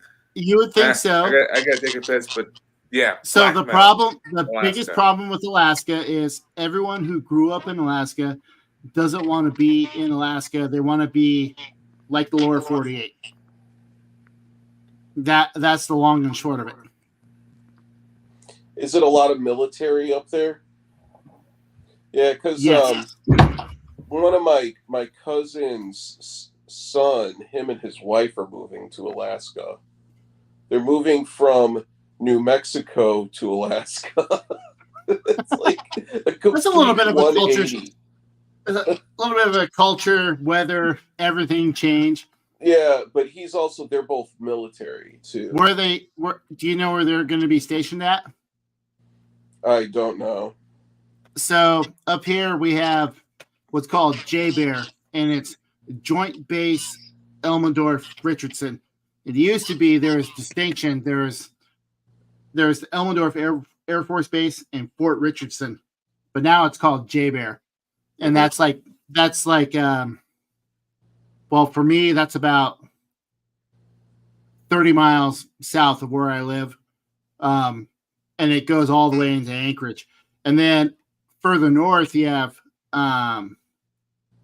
Fort Wainwright, which is the Army base, and then I forget what the Air Force base is up in Fairbanks. They were both in the Air Force. So they're either going to be on J-Bear or they're going all the way up north to. Because I'm catching up to Logan now, like, 2 beverages, even though it's like a 32 ounce and a 22 ounce bomber. But I'm catching up to him. But dude, Jeff. Oh, look at this bastard bragging. Dude, Jeff. In the middle. I'm in the middle of our bitch fest. Jeff, you're ruining our bitch fest. Dude, I'm so jealous of you. You and Jimmy's photos, dude. So sick. Anyway, Chris. So, yeah, I'm a little too faded now to remember what the Air Force Base is up north in Fairbanks. Right. But anyway, that's where they're going. They're either going to the Anchorage area or the Fairbanks / Delta Healy area. I think it's Fairbanks. Oh, dude, they're in for fucking shock next winter. Yeah. Especially moving from New Mexico. Oh, dude, starting in about October, they're going to see below 0 temperatures. Yeah. For sure. Now, the company I work for, so I work in the paint industry, and we actually provide all the paint for the housing for Fort Wainwright, the Army base up north. Okay. I should say, in context for you guys, further up north than where I'm at. Oh. About 400 miles north of me.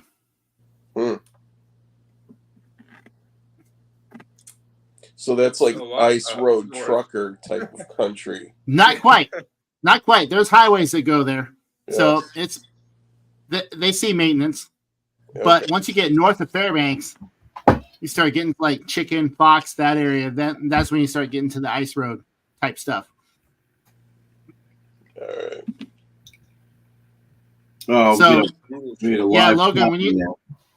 Logan, when you stepped away, I was telling Chris, like, 2 beverages, 32 ounce crowler and 22 ounce bomber. I've caught up. We're all on the same page right now. I'm with you, dude. Sorry, but of course I'm drinking mead now. So I went from 7.5 to 13 point something. It's like fuck the middleman. We're just going for it now. I've changed my drinking habits where I really don't drink anything that's more than like 5.5. That's probably smart. It's a guaranteed hangover. And I see these IPAs now that are like 9, 10, 11%. And that's average now. Yeah. There's been a split, I think. One side is going like as high as it can go. The other side is being like, why not have a hard iced tea? So about 20-ish, maybe 15, 20 years ago, every brewery, even like local breweries up here, every brewery in the States, they were trying to pack as many fucking pounds, thousands of pounds of hops into every brew. The absolute hop bombs. And every IPA was like fucking like 12%.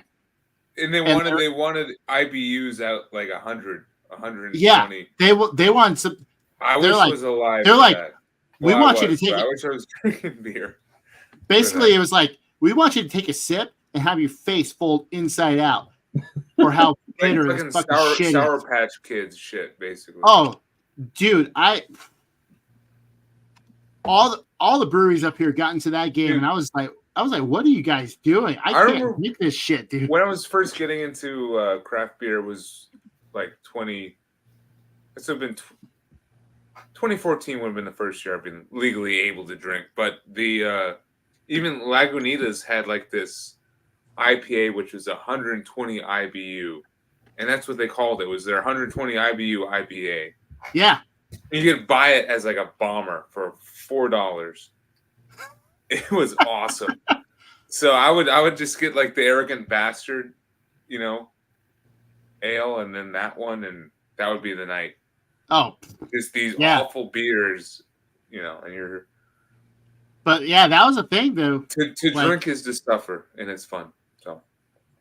And I don't know how or why that started, but man, a lot of local breweries up here were just like, yeah, this batch had like 2,000 pounds of fucking grade A hops, and it was like, why? What the fuck are you guys trying to do? Okay, so James had a Warhead Candy 4 Loco. Jesus, dude, should be illegal. Dude, James. That should be illegal. That sounds awful. Dude, James, you're a legit gangster. You're drinking that. You're a legit gangster, bro. It's like harakiri to the colon. That's a shit. I would have drank that when I was like 21. Dude, I had a Four Loko. Did you ever have a Four Loko Black? I never drank Four Loko. I never got into that shit. Is that malt liquor? Yeah. It's like malt liquor and caffeine, right? So it's like a combination of malt liquor and dude, like Red Bull shit. It was all about Spark. Spark, yeah. Dude, I never had Spark was like the first because it tasted like Smartie, like sweet tart. Yeah, dude. Oh God, really? Yeah. So we had that in our day. It was called Mad Dog 2020. Yeah. I've heard people talk about the Mad Dog 2020. Dude, the Mad Dog tastes so fucking bad, dude. The banana red. Yes. Yeah. That was the first alcohol I ever drank. James is very accurate. That's my experience with fucking Steel Reserve malt liquor. Oh yeah, Steel Reserve. I would be absolutely shit-faced. But that last bit still tasted like shit. Oh. Dude, I had so bad. That's bad. I had the fucking Four Loko Black, which was you pour it out. It's actually like it's radioactive toxic sludge green. Like it looks like it belongs in like a municipal waste, like album cover. It's got like the consistency of NyQuil. Yeah, it's like syrupy, thick, and like toxic green. Toxic Mountain Dew, and I split it. I split it with a buddy, and I don't even remember finishing it. All I know is I remember waking up the next day. Hallucinating. No, I was fine. I woke up the next day. I was fine. Everything was all right. And then a week or two later, I found vomit all on the opposite side of my bed. Someone vomited. Just a week later. A week later, it was me. I vomited, and I was hungover as fuck. I just didn't. Oh my God. It was dried. It was awful. So the fucking Four Loko is the worst. So the thing with Spark, So me and Could have been anyone, really. so me and a few like other buddies in the music scene up here, we'd go party at his house, and basically the price of admission, as it were, you had to bring a 6-pack of Spark. And okay, so let me just say, like, I'm like, without like having that doctor diagnose me or anything, I'm ADHD as fuck, and like caffeine doesn't affect me. Spark affected me. Like, I was through the roof wired. Like, we'd show up at my buddy's house at like 9 o'clock at night, and I would roll hard until like 6 a.m. and then crash. Like, it was like, woo, I'm full of energy. Now I'm not. Like, I'm out. Like, that was like a way better caffeinated beverage than any fucking energy drink I've ever had ever. But Jesus, dude, those hangovers were so bad. Was Spark caffeine and alcohol, or was it just caffeine? Yes, and it was like 12, 14%, like the Four Loko. That's but, Four Loko, dude. right, that shit was like crack, though. Like, so there's photos of like me and my buddies. Like, so the friend and I referenced just a moment ago, he would pull out his entire gun collection, and we would like do these fucking gangster poses, like shotguns and fucking pistols and all sorts of shit. And then in the background, you in your see pants.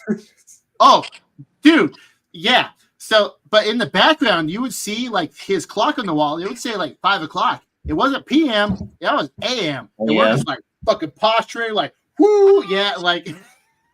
But what you didn't see was like an hour and a half later, we're all fucking passed the fuck out. And then wake up next day like, what happened last night? Yeah, like, and that shit would change the color of your tongue. That shit would like, it would make your whole mouth fucking orange, dude. Chris, what are you saying?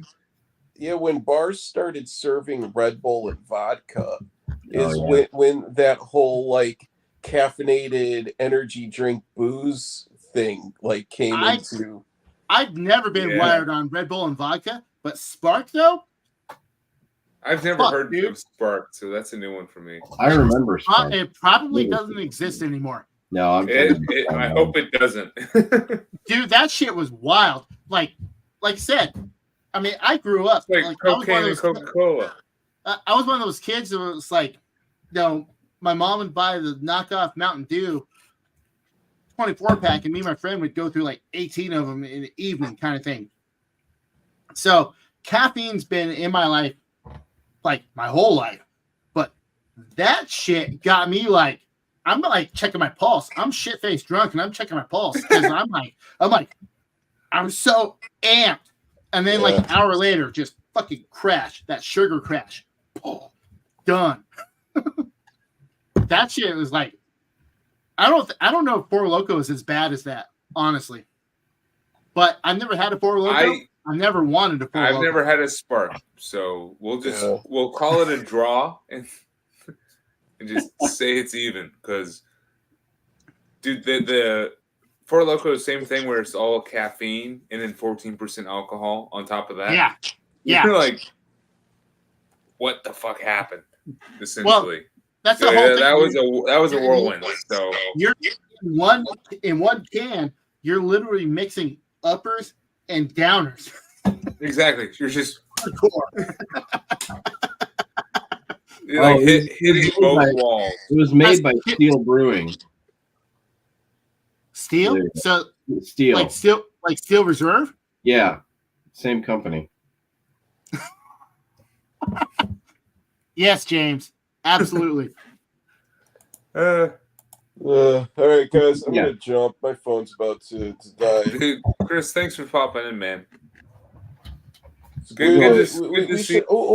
Yeah, we should. I just got my High on Fire record today. Ooh, that's. What do you want to do, Chris? And so we need to plan that. But yeah, we should also like do like another like a bullshit stream again soon. Cause I got some new shit to show off and stuff like that. We got options, man. I've been missing you. I haven't seen you because you've moved recently, so it's been, It's been a bit. Yeah. We'll. But High on Fire for sure, because Yeah. it's funny. That High on Fire album, I was so hyped for it. I was listening to the whole discography, and then the night that I got it, I got the norovirus. Oh, And I have dude. not been able to listen to it since because it just reminds me of getting the norovirus. So damn. Yeah, the new one. It ruined it for you. It kind of did, and it was like my most hyped album of the year. yeah. And I just got the package in the mail today, so I haven't even listened to it yet. But That's taking half of that record. We'll be on the same page. Yeah. All right, guys. Good chat. We'll talk later. Cheers, man. Later, Chris. Have a good one. I was gonna say, like, talking new shit. So Yeah, see, let's talk some new shit. Come on. so like What you got? my shelving has expanded. So like where my finger's pointing right now, that right there, that's my 2024 releases. Dude, you're a maniac. whole row. How do you do that? How do you do that? I should. I shouldn't. But I will say. Wait, one sec for James. This is some of my new shit I picked up. Dope smoker. Dude, these last two. Nice. Like those last two, Villeneuve, like Nueve or whatever his name. I'm fucked up. But like Me too. Dennis, whatever. Those Dune movies are. I haven't seen them because I just assumed they weren't pretty good. So let me put it this way. I'm not a hardcore Herbert fan, but it's not because I dislike him. I just don't like wordy, complicated novels. Yeah. But these movies, though, I'm hyped. Like the way he, like Really? a lot of hardcore Dune fans bitch about. Oh, he cut this, he added this, whatever. Oh yeah. But it's still like pulled a guy like me in who's not a hardcore reader. Right. I'm invested. This is the shit. Like, but I like his style anyway. Like I could watch one of his movies on absolute mute and I would be entranced. Who's the director of that one? Dennis Villeneuve I saw the first one. I mean first. The second one is like super good. Did you ever see the original? I did. Long time ago. The 80s. Yeah, I watched that a lot as a kid because it was on like cable a lot. Mm-hmm. That's Dude, people shit on Sting as an actor. I thought he was great in that movie. Yeah, I liked him. There's a lot of great actors in that. Yeah, the David Lynch. Sorry, the David Lynch. David Lynch. Yeah. I was trying to Patrick Stewart was in that one, man. Yeah. Come on. Did you get a chance to listen to those albums I showed you earlier, Logan? Nope. Not yet. Just the Sun Eater one. What'd you? Yeah. Just Sun Eater from Prosthetic. I'm calling it Sun Eater. I liked it. That was the one I listened to. But it's very prosthetic records. It is. But it's still fucking good though. It was funny. I picked out from your the conversation. I didn't realize you were saying it was on Prosthetic, and I was like, "There's something. This does not sound like a traditional black metal album because of the production and the riffs and everything." As soon as honestly, I realized, like, yeah, that's... I actually didn't realize they were on Prosthetic because I ordered the album from the band, and I got it. And it's like the big fat Prosthetic label, like logo on the back. And I was like, oh, I could see it. Okay. Sun Eater. I've heard of it. Sun Eater. But not Sun Eater like it's missing an E. Yeah, the spelling is all weird. It's SV. Yeah, I'm typing in the chat. Right. EATR. Okay. It's just it's a black metal version. Yeah. Yeah. But this album, this new album, the what, Never Return or Never Again or No return, I think, right? I don't know. I'm too schnockered right now. But there's a lot more. They've always had it, but there's a lot more metal, like modern metal elements Yes, there is. to the whole thing. But the way they piece it together, it's good. It's really good. Yeah. What other new pickups? What are we jamming? You know, like what's the spins, Brian? What you got? Hold that thought. I got it. I got to go to the bathroom now, so Okay, I'll be right back. Well, Brian, what you got? Well, I tell you, how can we do this? Dude, I mean, like, what stoner doom? Because Tyler's not gonna give a shit about stoner doom. What stoner doom you been jamming? Because None. I'm like, I'm telling you, man. I'm a little out of the loop on the stoner doom. I liked that new High on Fire. Yeah. I listened. Cheers, Frederick. You know what? I listened to that new Ufa Mamet. Yeah, that one's I good. like that one. That one's good. Yeah. And then here's Dusk. You know Dusk? Yes, I've been seeing you post that, and I have not listened to it yet, actually. So I've been obsessed with this. That's on me. How would you put that in the the scene? Like, where does that fit in? Show it off again real quick. Oh yeah, it's called Dissolve into Ash, and it came out in 2023. It's Dark Descent release. So it's going to be Death Doom with some gothic influences, some clean female vocals, some atmospheric keyboards, and I don't know. Have you listened to any of their other stuff? No. They put out a killer Death Doom album in '95 called Among Majestic Ruin, and then kind of disappeared for a little while, and then came back with an EP. And then this is like their first full length in many years. And I were they in the Counting Hours, or was that a different band? No, that's a different band.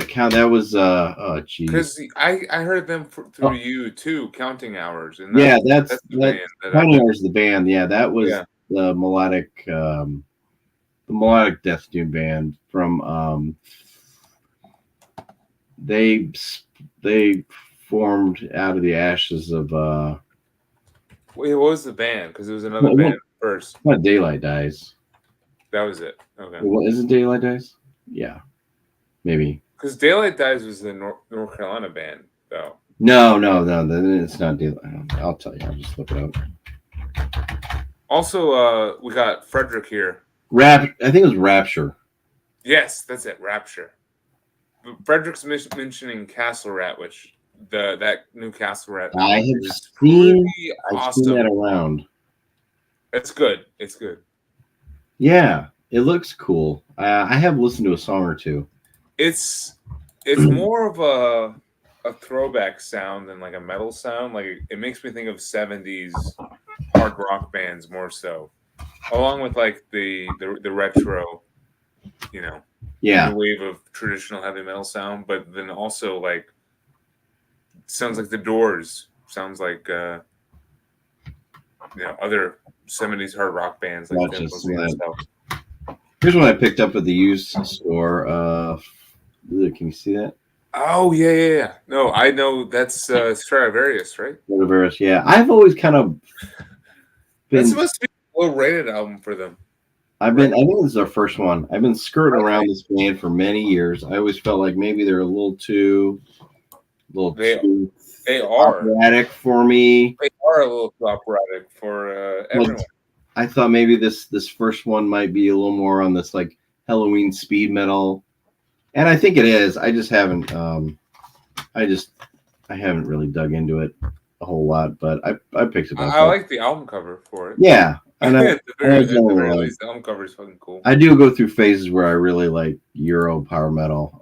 See? Maybe now is not the right time, but or Euro speed metal like Gamma Ray Halloween and all the other stuff, Rage, that kind of stuff. So I just kind of it was there. Thought I'd check it out. I've listened to it a few times and it's enjoyable. I just haven't it's not hasn't totally sunk in yet. Yeah, I actually on my secondary channel. oh, you have a secondary channel. Yeah, Everybody, Midwest Metal Archive. check it out. It's Check the it most out. subscribed YouTube channel out of all three of us here. Yeah, it's I'm over 1,000. Boom. I'm close to 1,200 maybe. Anyway, Shit. I was just kind of scrolling through Facebook and yesterday or Friday, and this Bandcamp link popped up for this black metal band called Demon Sluice, and yeah, and so it's a new demo. It's it's really riffy. It's programmed drums, so it's kind of got like an industrial feel to it. So I bought it on Bandcamp because it's digital only, and I listened to it over and over again. I think it's like a 4-song demo, and just really dug it. And then I decided to message the guy on Bandcamp and asked if it would be okay if I posted on the channel. He said yeah, so I posted up yesterday. So the full demo's there. Demon Sluice. It's got a really cool cover. But that's some cool kind of black metal. The channel doesn't usually have black metal. It's usually old stuff. So this is the first new thing I posted up there. But I've been listening to that one a lot. I don't know if there's going to be a physical release or what, but it's worth listening to. It's really it's got some killer riffs on it. It's really kind of dark and evil sounding, but it also has that kind of mechanical vibe to it, kind of with the the programmed drums that puts in there. So I don't know that I've been listening to that a lot. I'll have to check that out. Yeah, or the channel. Give it a view. Give it a comment. And that's the other thing that's been really cool about the channel is I just kind of post up these random US obscure demos, and twice now I think band members have made a comment saying thanks for posting this is happened a long time ago, and so it's cool that they reach out that way. Yeah, that is cool. Yeah, I was hoping that would happen eventually. It's starting to happen now. More and more, the guitar player. He's like, "Hey, I'm the guitar player." It's funny how that works. It's like, yeah, what you're posting is just the music. the music and the artwork. It's like the most important thing is it's the music. It's not what people talk about. Yeah, it's just the music itself. Yeah, and that's probably a big reason for the growth is because I'm not it's not relegated to English speaking folks. Anyone who likes heavy metal is gonna appreciate this stuff. So yeah, I mean, I do think it shows off maybe it's almost it is the music more so than people just talking about it. Yeah, for sure. Somewhat. So. Yeah. Plus, I mean, posting every day helps. I've noticed. If you post, are you still posting every day? Yeah, ever since I started, I posted one demo, one album. Oh yeah, I've posted something every day since I started. So it is a cool channel. Yeah, and I don't post a lot of, like I was telling Logan, there's not a lot of black metal yet. Hopefully I'll get there, but it's a lot of, just old school metal. But it's still cool, obscure stuff that's like kind of region specific. Yeah, and my goal or my idea was to focus on Midwest states only, but I learned early on like there's a lot of other stuff I want to post. So I have posted a few California bands. I've got a few coming up next week. They're like from New York, so I'll bounce around. I think I posted one from North Carolina even already, so I bounce around a little bit. But cool. Maybe I'll have to dig into Alaska, see what's going on up there. Exactly. Because it's keep branching out, man. So on Facebook, we were talking about way earlier about who used Facebook or whatever. Yeah. I actually have my own. God, I probably surpass you, Logan. How's that me treating you, Tyler? Oh, dude, I'm fucked up. What time is it there, Tyler? It's like fucking. It's not late. Dude. That's the problem. It's 9:09 What p.m. you doing? I'm getting fucked up. That's what I'm doing. Anyway, I have a page on Facebook called AKBM and Other Underground Oddities. So Alaska Black Metal, and that's the focus. But I went through Metal Archives, and I found all the listings I could for Alaskan black metal, and I was actually surprised about how many bands I found. But of course, nobody's active up here, right? Yeah. All the bands I found they might still show active, quote unquote, on the archives, but they haven't released anything since like 2000, 2001, 2005, whatever. So kind of a similar deal, but I've never thought about making a YouTube channel highlighting that, because on my on that same Facebook page, at my pinned post on it is actually all the bands I could find, not including mine, which is only like 2 or 3 bands, right? In a list form. Yeah, I actually have a list of like all like YouTube links, Bandcamp links, if applicable. Oh, okay, anything you could find. Yeah, and I was like, damn, there's like way more bands up here than I thought. Like, yeah, going back to the 80s. Actually, no. Like, 90s. Honestly, my best friend growing up, he had a project called Merkvid, and that's the earliest shit I can find. Oh, because you're talking just black metal. Just black metal. Okay, yeah. Like there's plenty like Slam and Thrash and whatever kind of bands up here. Yeah. But as far as black metal goes, like my buddy seemed to have the earliest shit, and that was like 1996. Like kind of in the heyday of the second wave, as it were. And then I found like, I don't know, like 18, 19 other bands, maybe less than that. I'm foggy, but I was surprised. I was very surprised. And actually, I tried reaching out to a few of these guys that were still, like 40 miles south of me, and I never got a response. So it's like, I don't. But some people are just. Anyway, the point I'm trying to get to in my fucked up state right now is it's cool that your page or your current channel started as like a region specific kind of thing.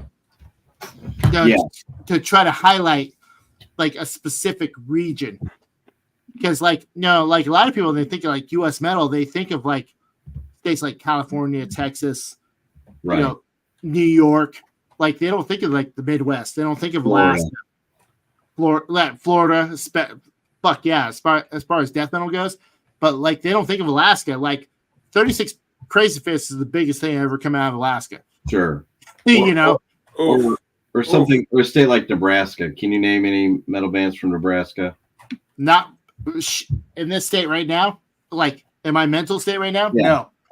I mean, there's not really any like. But really like even if I was like even if I was sober, like Nebraska, No, like, and the only band I can think of from like Iowa, as you mentioned earlier, is Bound by Entrails, because that was the roots of that band, right?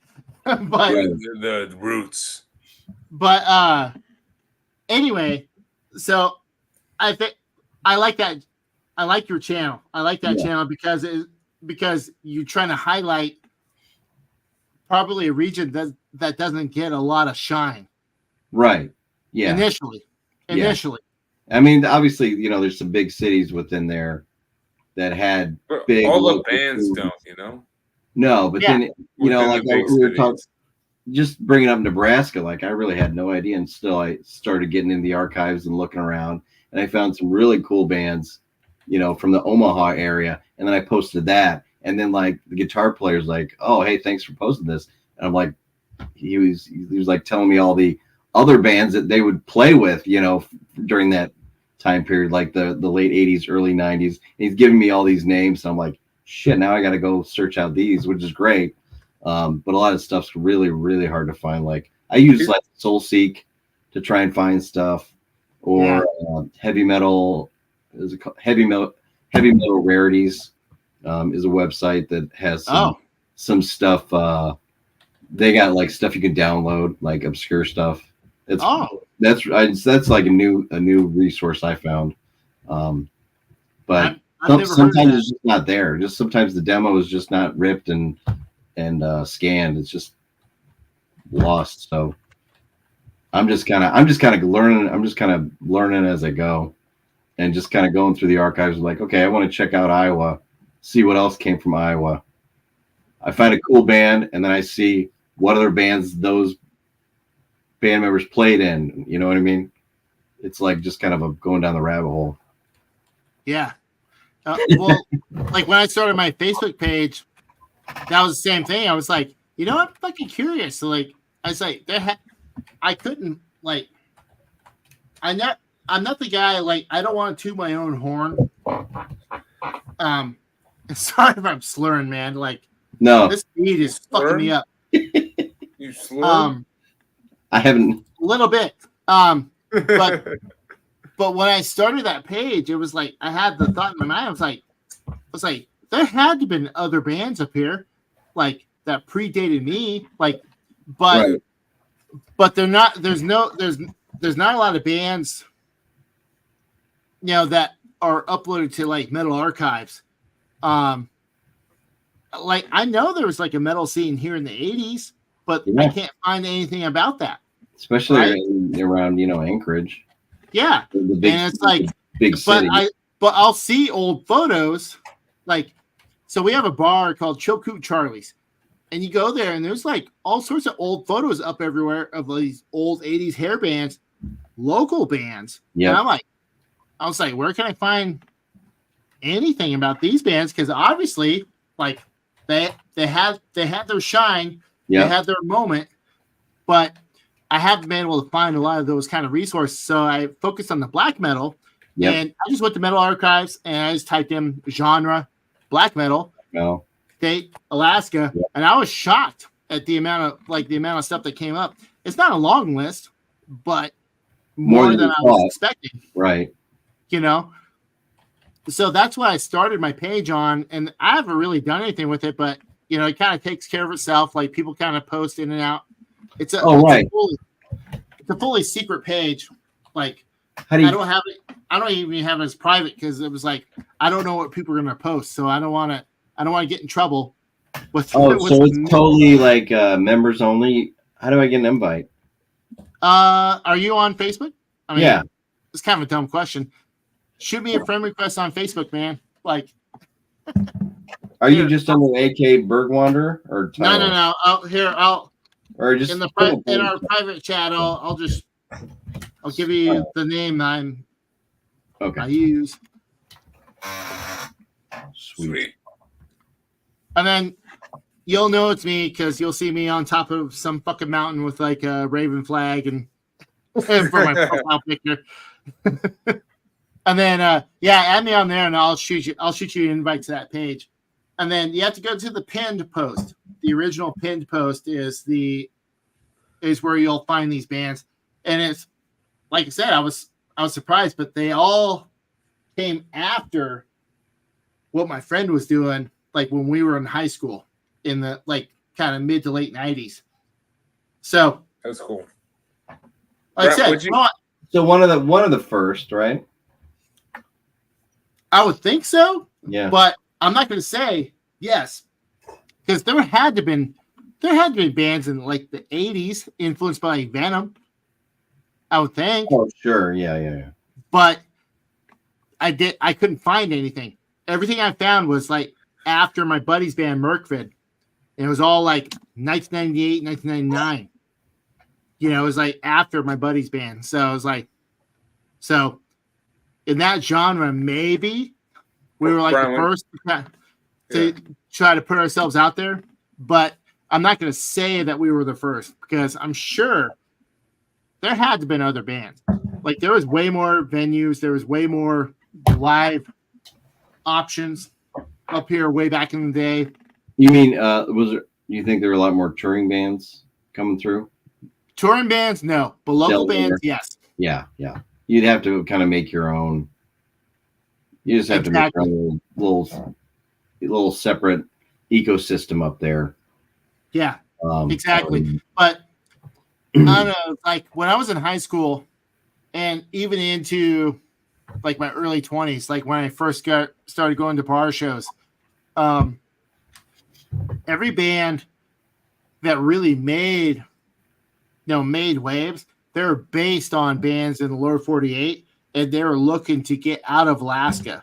Like they didn't want to be 36 Crazy Fists is the only one that like that still give their like Alaska props on all their albums.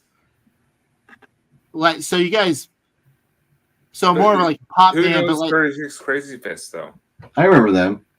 Yeah. I mean I remember them, but like well shit, like their lead singer like owns like a chain of like fucking like weed dispensaries up here. But like Portugal the Man, that started as like a kind of like a metalcore band way back in the day up here in Alaska. Yeah. I went to shows and there was like way back in the day. But anyway. It's just cool to dive into different like local regional scenes and just kind of the bands that never really took off. Would you want to post like New Orleans bands? I mean, it's not Midwest. So. Oh yeah, because I was saying, like I've already gone outside of that. I was saying, yeah, he's already expanded Here's one I might send to you. Then yeah, definitely do, and I'll post because cool. I usually try to do bands that are not active, just so I don't have to like go through the motions of asking permission. You know. I mean, like they're active, but I feel like they wouldn't care. Is it old? Like what years it from? No, it's new. It came out. Oh, okay. New band. Cool. Yeah. Garguts. Garguts? Sweet. Okay. Yeah. I'll write it down. And the whole thing kind of stemmed from like Ken's death metal crib, you know, him closing shit down. I was like, well, I know a lot of the stuff he's posted is stuff like from my area that I would like to, you know, listen to once again. So now someone's already like created a Ken's Death Metal Crypt archive. Vault. Yeah, that's so you know, once he goes, I mean, that'll still be up when he does shut his thing down. But I didn't want to just focus on like death metal, so it's death metal, it's thrash, it's sometimes it's hard rock, it's kind of whatever I've heard some like into. American power metal, hard rock stuff. Yeah, there's a lot of that because you get into the 80s and that's all there was. It was like heavy power metal. Yep. What was it called? What you had to do. Garguts. Garguts. Yes. Garguts. And this is their debut, or maybe their second EP, No Man's Land. It's like a definitely sludge, you know, Crowbar. Oh, nice. I Hate God inspired. It's fun. I mean, it's simple, but it's good. Sweet. They actually reached out to me, which is cool. Through your channel? That is cool. Yeah. I don't know if they found me through the channel, through like the Instagram page, but they saw. Oh, okay. Somehow they knew that I was like local to the New Orleans Yeah. scene, and they're like, dude, please check out this album right here. And yeah, so I'm waiting to find a way to properly like promote it on here, but it's good. Well, you'll have to So- give me their contact info so I can ask them if I can post it. Oh, I absolutely will, because they would probably love it if you did. I'm gonna look to see if anyone else has it posted already in full. They might have. I'm not sure. Garguts. Garguts, No Man's Land is the name of the EP. But yeah, since we're talking about Yeah, looks like someone did 2 weeks ago, but okay. nope. No, Rob Hammer's got it up. Okay. So that's pretty good. Weedian's got it up. Sweet. Wait, Weedian does? Yeah. Weedian 2. I don't know what that is. Is that a different channel? Weedian 2. Not sure. Am I subscribed to this one? Can't tell. Weedian. Did Weedian get locked out of his YouTube? Did he have to make a new YouTube? He didn't have to make any new YouTube. I'm not sure what it's called. Cool. What's out there? Well, I'll see. Oh, Yeah. Yeah. It's all good. Here's a new pickup. Inter-Armour? Yeah. Paradise Gallows, though. Have you heard the new Inter-Armour, Brian? Nope. It's interesting. It's different. It's not quite like this one. I definitely enjoy it, but it's not like any of their older stuff. It's very well, actually it's very weird because it's like an album of two different sides. It comes in like a fucking Heavy. intense, super heavy, super almost like I've heard people compare it to Portal. Like, Oh, no shit. yeah, like a Portal. It's very like focused on the production's weird.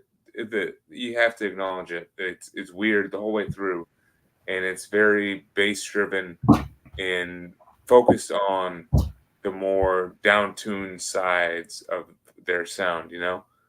And then you get to like the halfway mark, and they start to incorporate Nick Cave and the Bad Seeds, essentially, like the post punk and like these folk rock elements in it, and then it gradually grows and grows as it goes on to the end, and then the final track is like, have you heard Scars in the the Scars of Man on the Infinite Wilderness, wherever, by Panopticon? Yeah. Do you know that final song on that album? Is it like a bluegrass? Yeah, the bluegrass side. Yeah. No shit. It ends like that. It ends like the bluegrass side of that concept. So Are they from New York? no, they're from I think Maryland, I believe. Oh, okay. In Drama. So I think I only know that one, the one you're holding. Paradise Gallows. I love this band. I've been getting more into their albums across the board. Have you heard of The Cavern? No.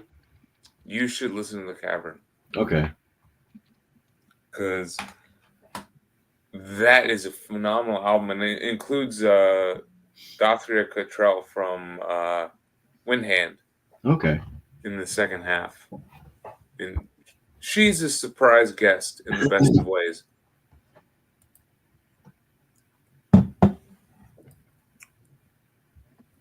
So, definitely.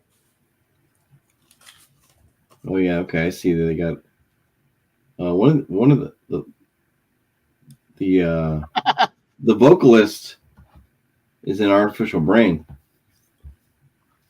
Oh, really? Like Yes, the current Artificial Brain? Yeah. Shit. That's crazy. Nice. Another Dude. MDF band. Yep. Logan. Tomorrow. Logan. What's up? Every time I'm on a stream with you, I get fucking obliterated.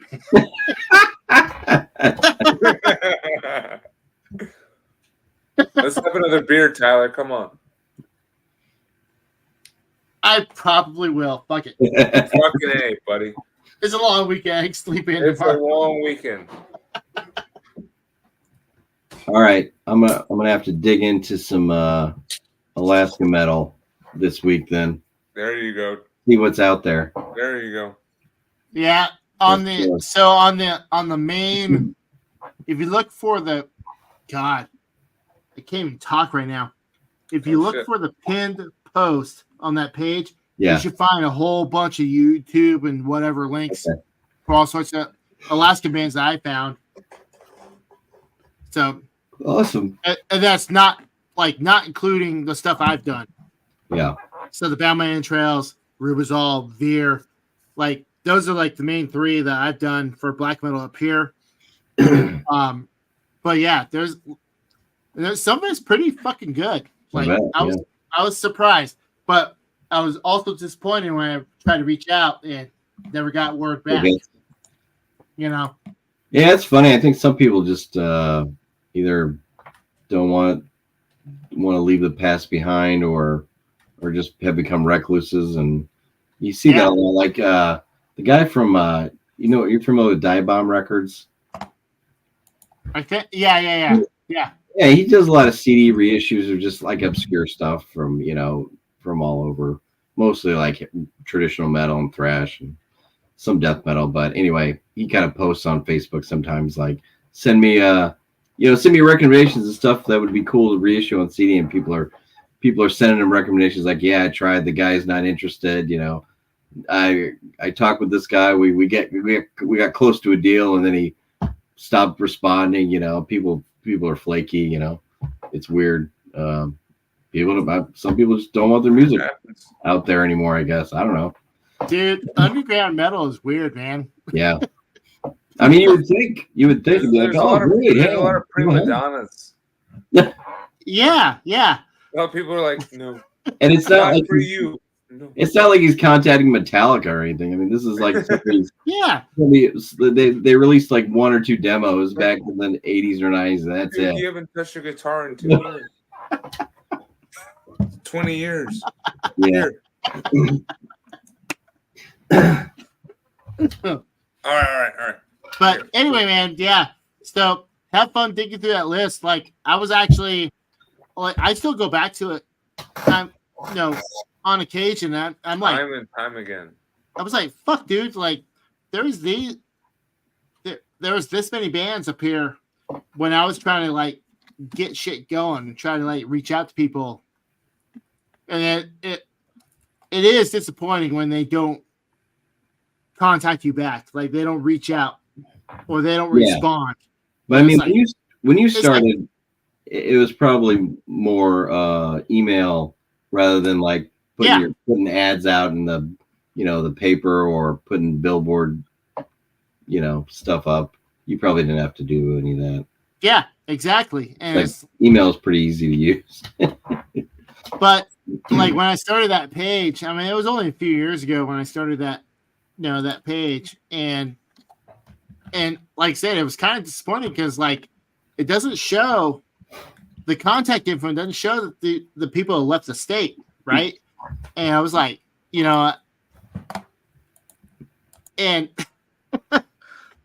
better than I'm representing myself right now, but like in written form, typed form, I'm like, I'm very eloquent, and I like, I'm not like, yo, hit me up. Like, I see you do black metal, bro. Like, no, it's a very like, hey, like I did this page. I was trying to like find like other bands like that I was into, blah, blah, blah, blah, blah, blah.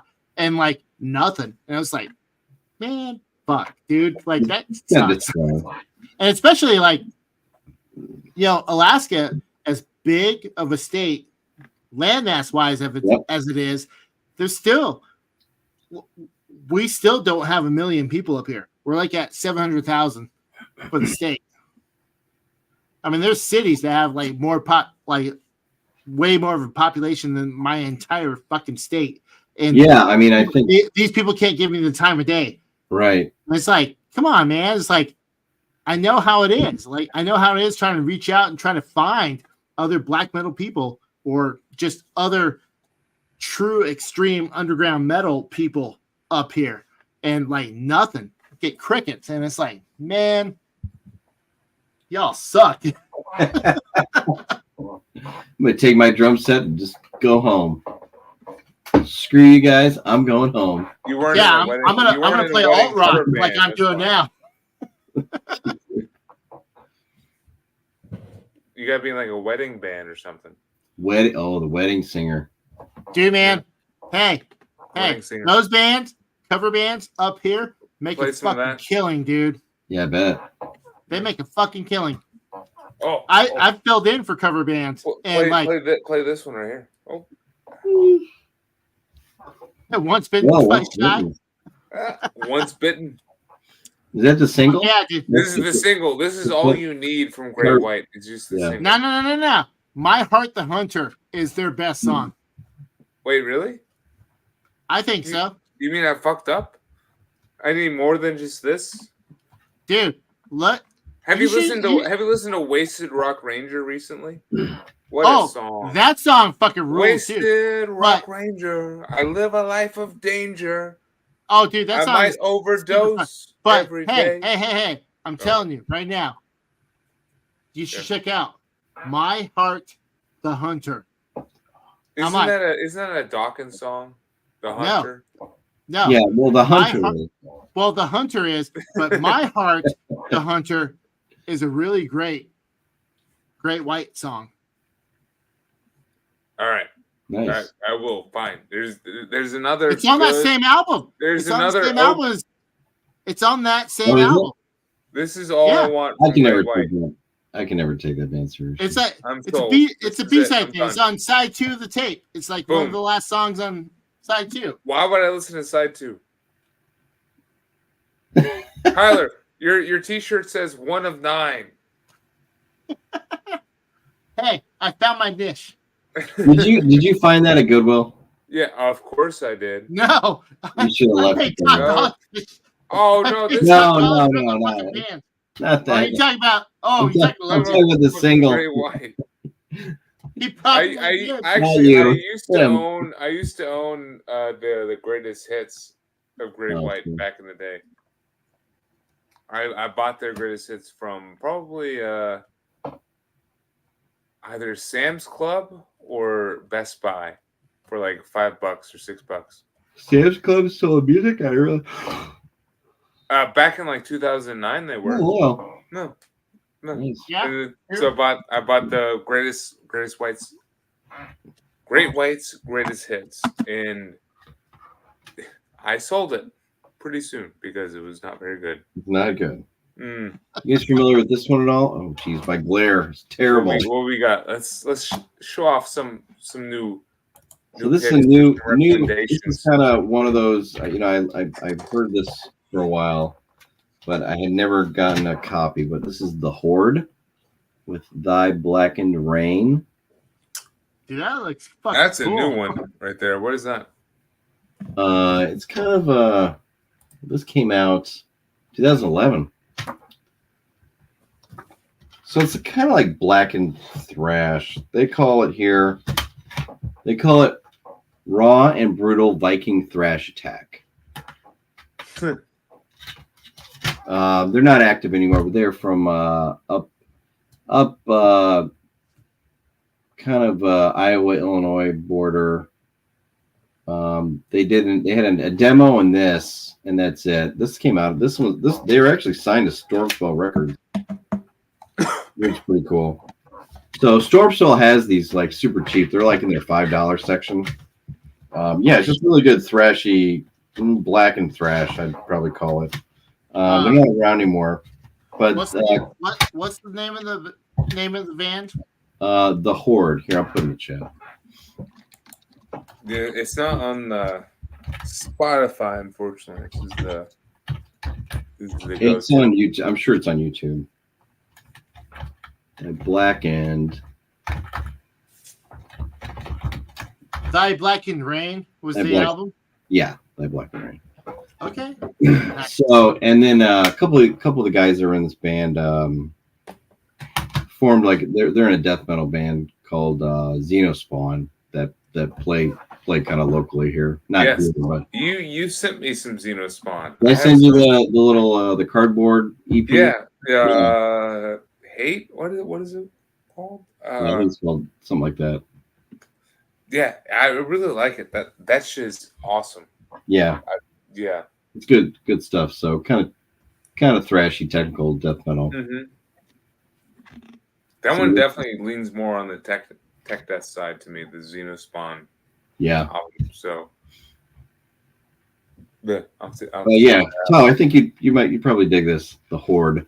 Yeah, I have the archives page pulled up for it now. So I'm far more sober. I will check it out Yeah, for sure. later on. Dude, like Till then, Kyler. Till then. Yeah, till then. Cheers, bros. Oh, I'm almost done with this one. Let me see. What other shitty tape can I pull? Oh, I got a ton of shitty tapes. Oh, yeah, I could pull shitty I was tape. the only stuff I was going to show was the stuff I already showed Logan. You already showed it? No. Like the stuff I linked you in the chat. Oh. In our chat. You can show that again. Yeah. That's fine. Because I am not in the capacity to like fucking pull out my collection. And grab what's around you, you know? Like, all right, so I was recently at it's all about knowing what store has, right? Like, so I know this one record store in New Orleans that they have cheap tapes for some reason. And if it's a tape that you want, you're in luck. And look at this. Fucking this Dope Smoker tape was $7. Nice. Damn. Nice. Brand new. Holy shit. Yeah. That's pretty cool. Right? For $7. But it gets better. Because they had this. Oh yeah. Wow. Okay. $2? $2. I bought $2 wow. I bought that CD not too long ago. It's really good. Because I've been looking for this because Marty keeps talking about this album and Pitch Shifter in general. Yeah, the first one I think is called Industrial. I got that recently. It's really good. I never really listened to him, but I love Godflesh and I love Street Cleaner and stuff. And he's like, this is the better version of what Street Cleaner wants to be. Same vibe. And I could see it. I could see it. So after picking this up, $2, I got it. And you know what?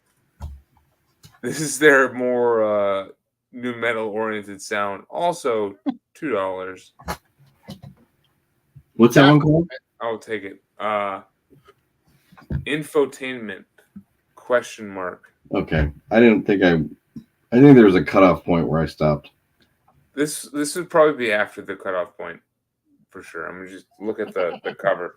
Yeah, based on the cover, it's probably not the vibe I was going for. For $2, this is my this is within my cutoff point, but also it was a bummer. The I went in there. I only wanted to buy this for $2. I was like, I wanted to buy this. $10 minimum for their credit card, right? So I didn't have any cash or nothing. I only had, I had $1.25 in quarters. So I'm missing 75 cents. So I was like, all right, fine. I would love to have this. I maybe could stomach that. So That's how I ended up with the 3 tapes to get the $10 minimum for their Oh, you know credit what? card. I went to my local store on Friday, and all I found was a CD. It was like $3. So, Nice. um, See? and I knew I had cash because I got cash out for the concert last Friday. So anyway, I go up to the counter, I pull out my wallet, and I realized my kids had like taken like a bunch of my fives for like school stuff, you know. Hmm. And so all I had was $3 left, and it came out to like 327. So I was like, let me run out to the car. I know I got 27 cents out there. And then that guy's like, no, it's fine. Just we're good. So I think See, you're these New Orleans people, man, they want every they're penny. used to being scammed. Yeah. They're used to being everything being stolen from them all the time. So Dude, no, I Well, miss and having, I I had miss this having local spin. stores up here, man. See, so that's why I'm thankful. I'm happy. Like Yeah, that's a good deal. absolutely. Like, where would man. I find these two for $2 a piece? Like I'm fine with it. Fuck yeah. 'Cause even yeah. $7 for this is great. So yeah. Shit, dude. Under $15 for 3 tapes? That's yeah, dude, this was $11. Although I Yeah. feel like the ultimate listening experience is on CD, so you can actually there's no stops in between. Yes. Which I have this on CD, but Yeah. now I'm a dick and I also have it on tape. Which, yeah, actually, you're right. I don't know. It'll flip itself over, right? Because I'll play it, and You have an automatic? I was saying, yeah, I depends, do. Yeah, I was what- saying, depends what Yeah. kind of stereo, What? stereo you got. I have an automatic one. Yeah, one of mine does that. It's really nice. Yeah, this But one it does. makes you listen to the same record over and over again because it just keeps flipping, flipping, flipping. It also does that. Yeah. Yeah, which is fine. I'll just fall asleep and wake up to Dope Smoker I over and over again. I regret I ran Fall out of life. couple years ago. I was digging through some CDs and I came across Sleep's the Jerusalem version, Yeah. and I passed on it, and I always regret not picking it up because it was like an original. Like I would kill for that, dude. it was like I don't know, they were asking like 15 or something. It was used, you know, $15? something like that, and I was like, yeah, it's too much. But in hindsight, I probably should have grabbed it. I probably would have. I mean, I probably would have done what you did. Honestly, I would have. actually, I think it was like I think they wanted 20 for it. If it was more than $10, I would not have bought it. Guaranteed. Cheap bastard. Yeah. Right here. You're gonna wait for it's gonna pop up in Goodwill one of these days. Exactly. Patience.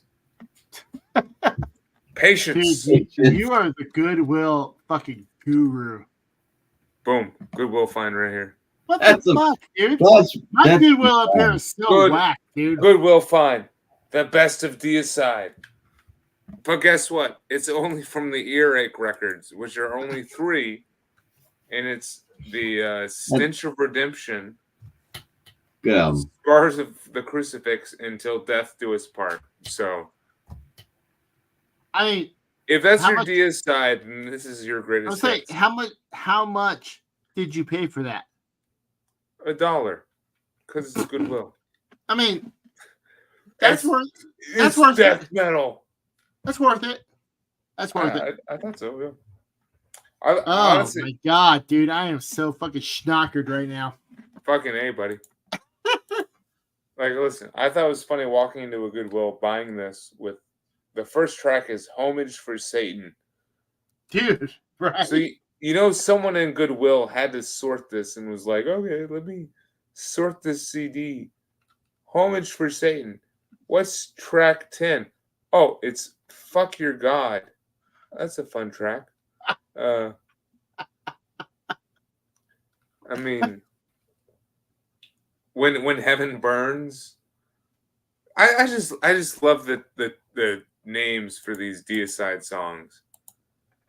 They're so obnoxious in the best of ways. Like Absolutely. It's What? funny because this also has some of the songs that was on Glenn Benton's Getting Divorced album, which Brian told me about. I didn't realize this, but the Till Death Do Us Part album, which came out in 2008, was when Glenn Benton was getting divorced. So I believe that was the story. Yeah. yeah, Like- hate of all like- hatreds. Like literally divorced, or Yeah, when from his the wife. Hoffman brothers? Okay. Yeah. Yeah. So you're like hate This of was all way after hatreds. Hoffman left.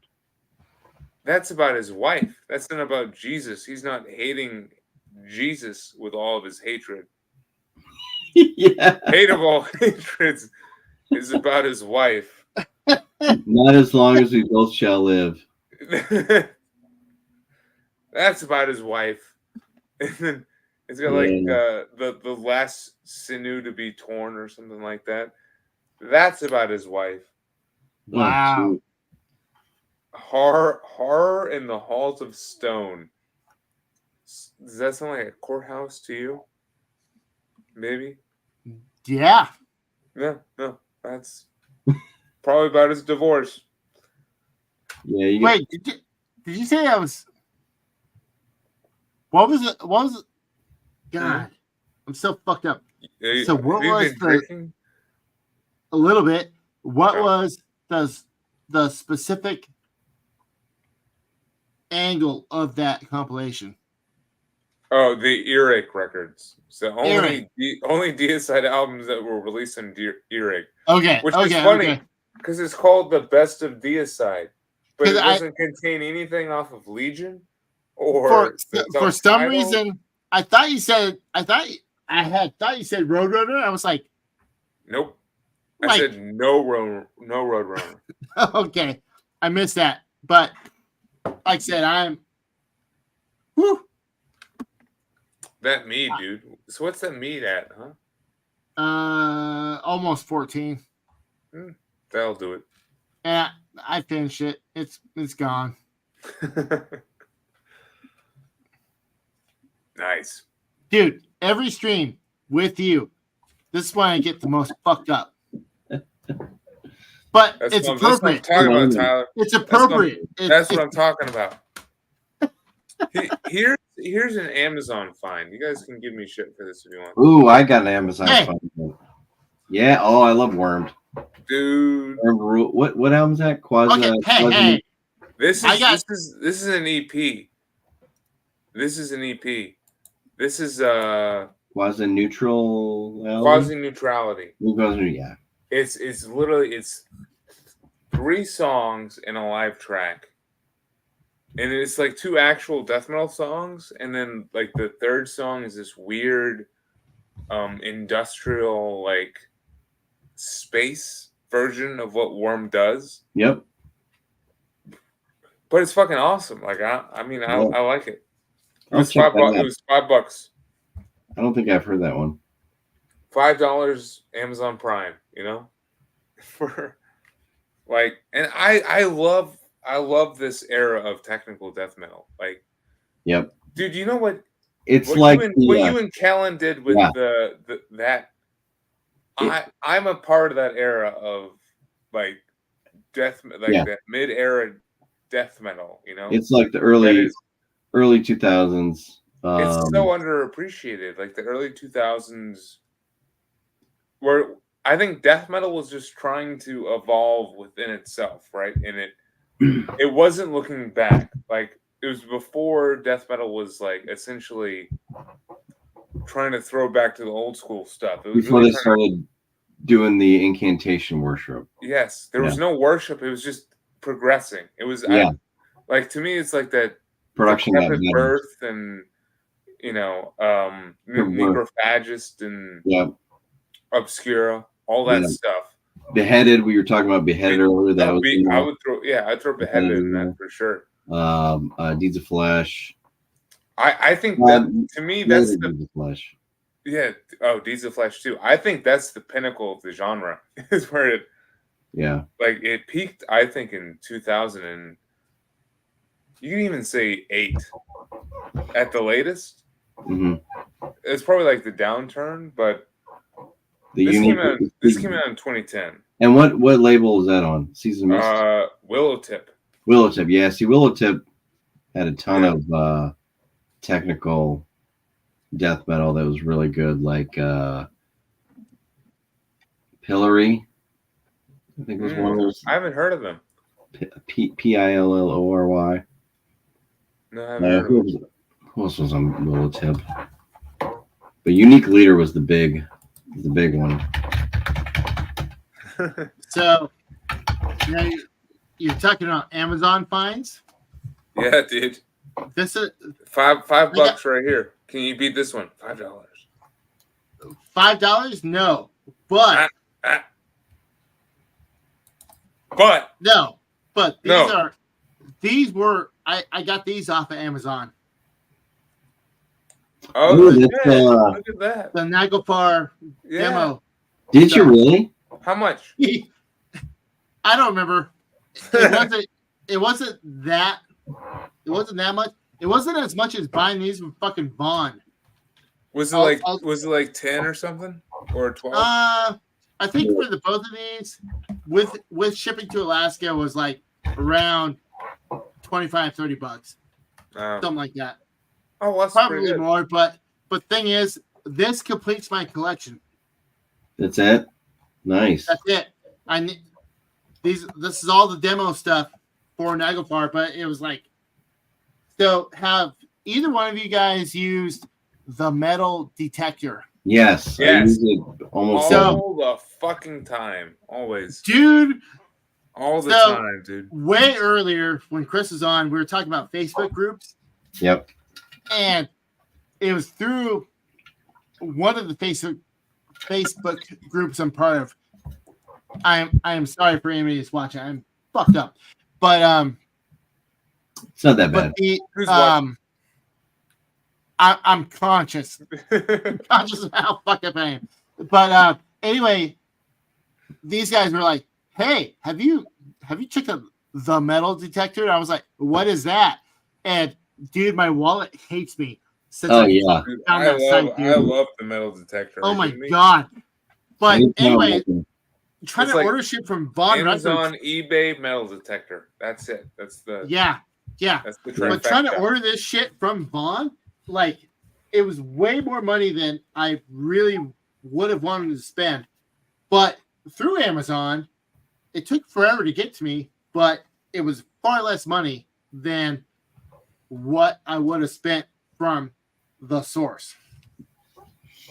Yeah. Amazon will pop up with like killer, like obscure stuff like that every now and then. And it may not even be them. It's maybe be like one of their third party sellers that has it and sells it through their site. Either way. But anyway, I'm gonna show you. You might know this band that I picked up from Amazon for like, I picked up 2 albums for like $5 a piece. I have not listened to Naglfar, but I love Ruins of Everest. See, there's a difference. Here's the thing. I was so enamored with Naglfar. Like, if someone put a gun to my head and asked me to name like top 2 or 3 all time for me, black metal band, Naglfar, German Naglfar, would be right there. And then I was like, oh, Alexander von Mielenwald moved on to Ruins of Beverast. I need to check that out. I was so severely disappointed, dude, because it was such a change in style. Yeah, it's not because it sucks. Obviously not. Like that dude, and he himself as a musician, and the people he surrounds himself as fellow musicians, they don't suck. But I was expecting something that was like a slight detour from Naglfar, not like Naglfar 180. Fucking all the way off the reservation style. And I was like, I actually don't own any Ruins of Everest because I was so vastly. No Ruins of Everest? Hold on. I guarantee, Because I was so enamored, as I was just telling Brian, I was so enamored with Naglfar, and I was so enamored with fucking Alexander von Mielewald, his drum work, Yeah. his songwriting, Yeah. his synth work for Naglfar. I was expecting more of the same with Ruins of Everest. I was not expecting a vast style change. Like I have a real hard time getting into that, and it's like, man, it's like he's on drugs and doing like fucking like Doom Black. Like I know. It's like, crazy. I It's can't get crazy. into it, man. I know you have those connections, so you put up a wall kind of, and it's like, Yeah. if it's So not, it's exactly not your because it's expectation. not because I think that band sucks. Yes. Obviously not. But it's just, yeah, exactly. It's like I God have damn. You're already biased, and I guarantee you, if I listen to Naglfar, I will heard probably be Ruins disappointed first. because it's not more like Ruins Pepper. well, I here's the heard funny Ruins thing about first. Naglfar. Yeah. So the demos into the albums are all different experiences. All Interesting. three studio albums are a whole different.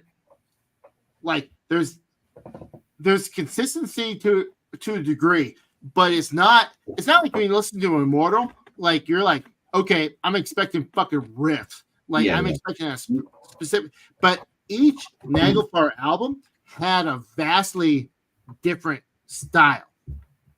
Are they like Bluetooth Nord at all? They're not as dissonant. No. Okay. No, but so Naglfar, the second, well, let me put it I've in only quotations. heard this. I've only actually heard the second album, which is So I- I'll put it in quotations. The second album, Full length. Swampforth, is actually re-recordings of earlier demo tracks, Okay. and they themselves, the band, do not consider it an actual official album. They just they so basically you have Hunegrab in Herbst, album 1. Virus West is their album number 2. Okay. But in the middle, Swampforth is technically an album because they re-recorded it. Mhm. They made so Virus West is my favorite, but it's also their most accessible album. So let me put it that way. Hunegrab is amazing. Actually, all their shit is amazing. Like if someone actually forced me to name like top 5 of my favorite black metal bands, Naglfar is probably like German Naglfar. Let me specify. Oh, It's there's probably like extra E, so you know. yeah, there's probably at least like number 2 on the list. For black at metal, like overall, top Yeah. 5. You Yeah. kidding? Oh, dude, this band, like, Jesus Christ. so this band, those albums, and specifically Wielenwald's drumming, was such a huge influence for me. So that's what it is. It's absolutely like nostalgia and like when I was introduced to the band and how it affected me as a whole. Logan, read. I sent a private chat. Oh. Yeah, you have mail. All right. Well, I'm obviously gonna have to dig into Naglfar.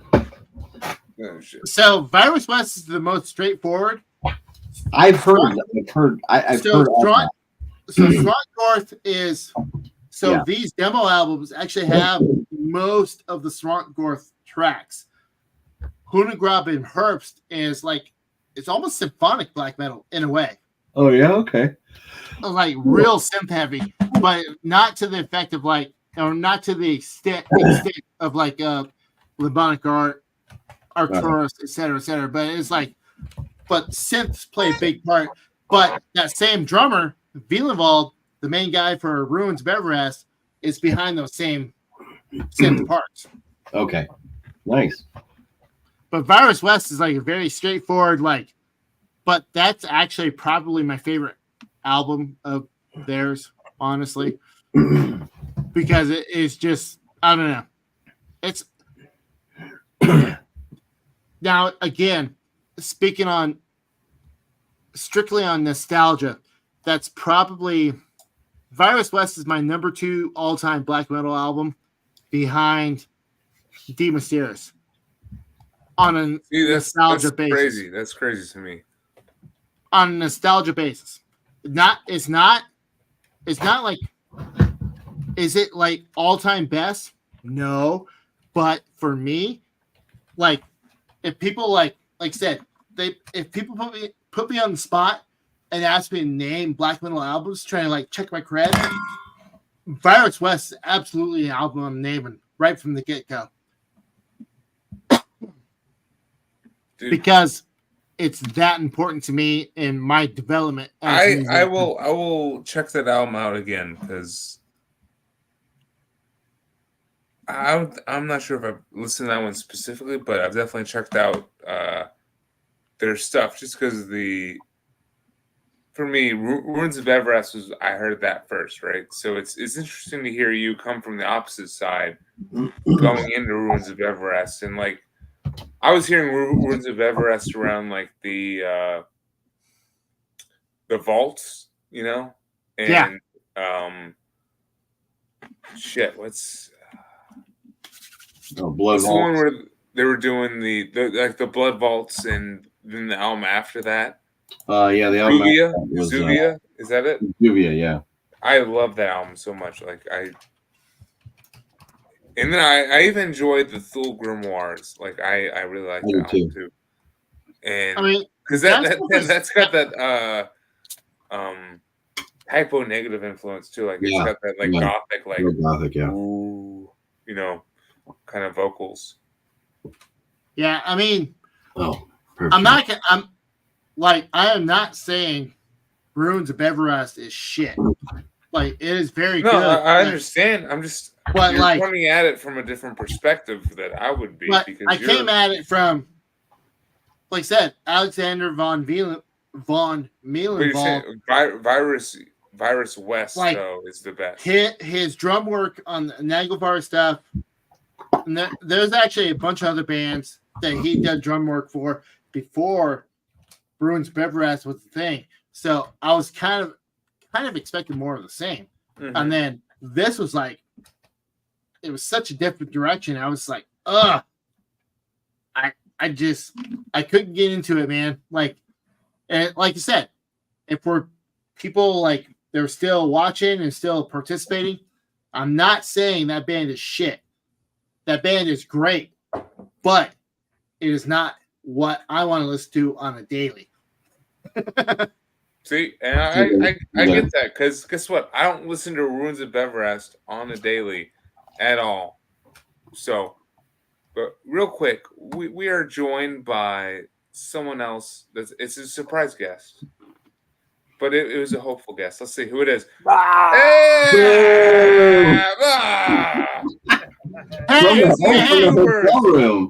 Hey, fuck you guys for having this awesome experience.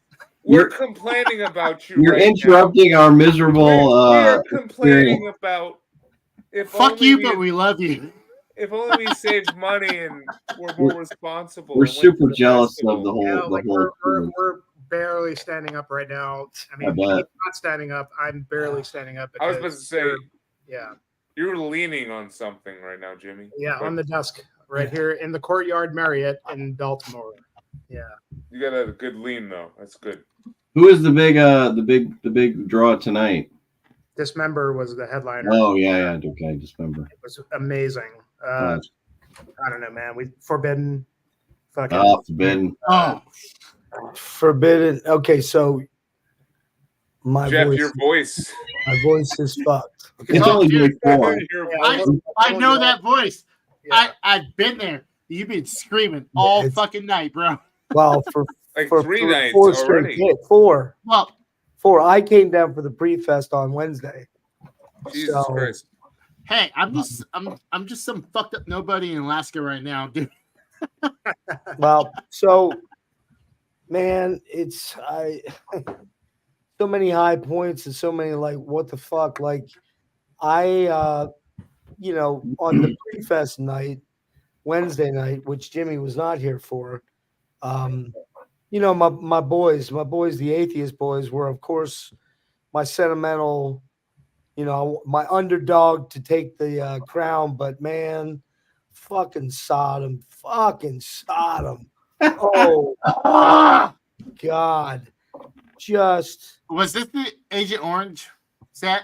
yeah. Well, it wasn't all Agent Well, Orange. well, but he it was- saw the first set, I and saw- that was the night before, and then the Agent Orange set was the Oh, that was last night. which was I mean, Yeah. like that was the only one I saw, and it was. I mean, let me show you just how amazing it is. Dude, Well, early Sodom is like But I want to show you just how amazing Sodom was. Blow the screen up, please. Let's see if I can do it. Okay, so a little backstory. I'll make it very quick. I ran into Nick Franco and Ryan Scow from Sea of Tranquility. Do you guys know them? yeah. No. I've heard of that channel. They're the metal guys that Okay. Pete Pardo has on. The one guy's bald, the other guy. Oh yeah. Anyways, long story short, ran into those guys, cool as fuck. Before you know it, your boy here is like drinking gin and tonics. What happened last time I drank gin, Brian? The last time? Yeah, well, Was that when you just yeah. appeared? yeah. that's You it. just brought it up to me. Oh, you passed out? So He fell asleep no. on camera. Oh, you talking about on our stream? I fell asleep. Yeah. Yeah. So, but at MDF, man, I was just getting started. Nice. And, before I knew it, I was like, "Fuck it, I'm going into the pit." Fuck yeah. Yeah, Dude. You got some courage. I saw huh? your post. You lost your glasses and everything. I see your glasses. I are kind of did up see with one that side. too, Jeff. That's Yeah, rough, man. that's what Sodom did to Awesome. me. Yeah. I'm not too Like- fucked up. I saw it. At least you found him. $400 glasses, man. Most Come of on. them. Ah, Not Yeah. all of them. Not yeah, they don't do me. Trust me, walking around like this at the festival all the time. That's it's annoying. It's fucking hilarious. Everybody generally notices and keeps staring at it when they're talking to me. I'm like, oh yeah, or like Yeah, Craig bro. Cisco. I saw Craig and he's like, dude, what happened to your glass? So I'm like, Sodom happened. to you, my Dude, you got a point. do you have to have Fucking them on Sodom, to like bro. just see people? Angel Oh, Ripper. fuck, yeah. Hell yeah. Because you see, he's got like cobblestone shoes on. And I have They're not fucking walking shoes Yeah. whatsoever. You know, it's like, dude, like his feet are like fucked. they're fucked. Yeah. My ankles are super your swollen. feet. Oh shit, dude. Yeah, my ankles are swollen like twice the size they normally are. So Oh, yeah. God. But I don't know. So the first night, as much as I wanted it to be atheist, it was Sodom. But by a smidge, third Oh. in line. I won't tell Kelly. It'll be okay. Nah, Kelly loves me. He You understands. guys will be all right. It's fine. He's a massive fucking fan of. Speaking of Kelly, we went out to dinner the night before. But anyway, I know I'm star fuckering. I get it. Fucking But, rock, Good rock for you, star. man. but Crib sermon, fucking Crib Yes. sermon. Midnight was fucking awesome. Of course Yeah, they midnight's were. fun. I mean, I we love could be- midnight, We dude. could be here all night. Yeah. telling Yeah. jokes. Ah, We were going down the list I mean, But, it's already. But if we had to, this is just a little precursor from when we do the recap.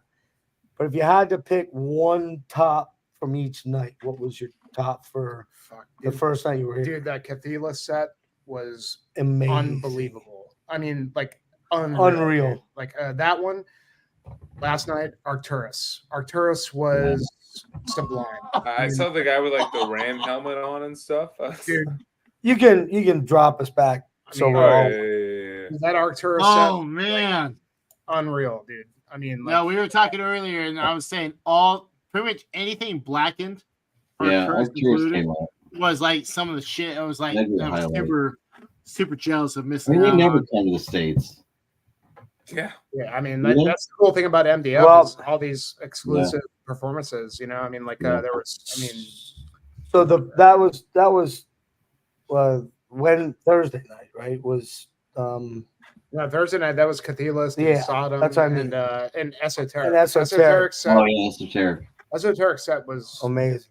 I have a hard time getting Yeah. into that band, but like, man, their set Watching, Oh. yeah, sold me. Yeah. yeah. Oh, Yeah, I'm the same way. Like I've never really gotten into esoteric, but on Friday I listened to their first album. I really liked it. They're a great band, man. Dude, They're live very they- consistent. You just have to kind of focus a little more with that. Yeah, dude, their drummer fucking Amazing. nailed it, dude. I mean, When they choose to like do something different, they really do in it.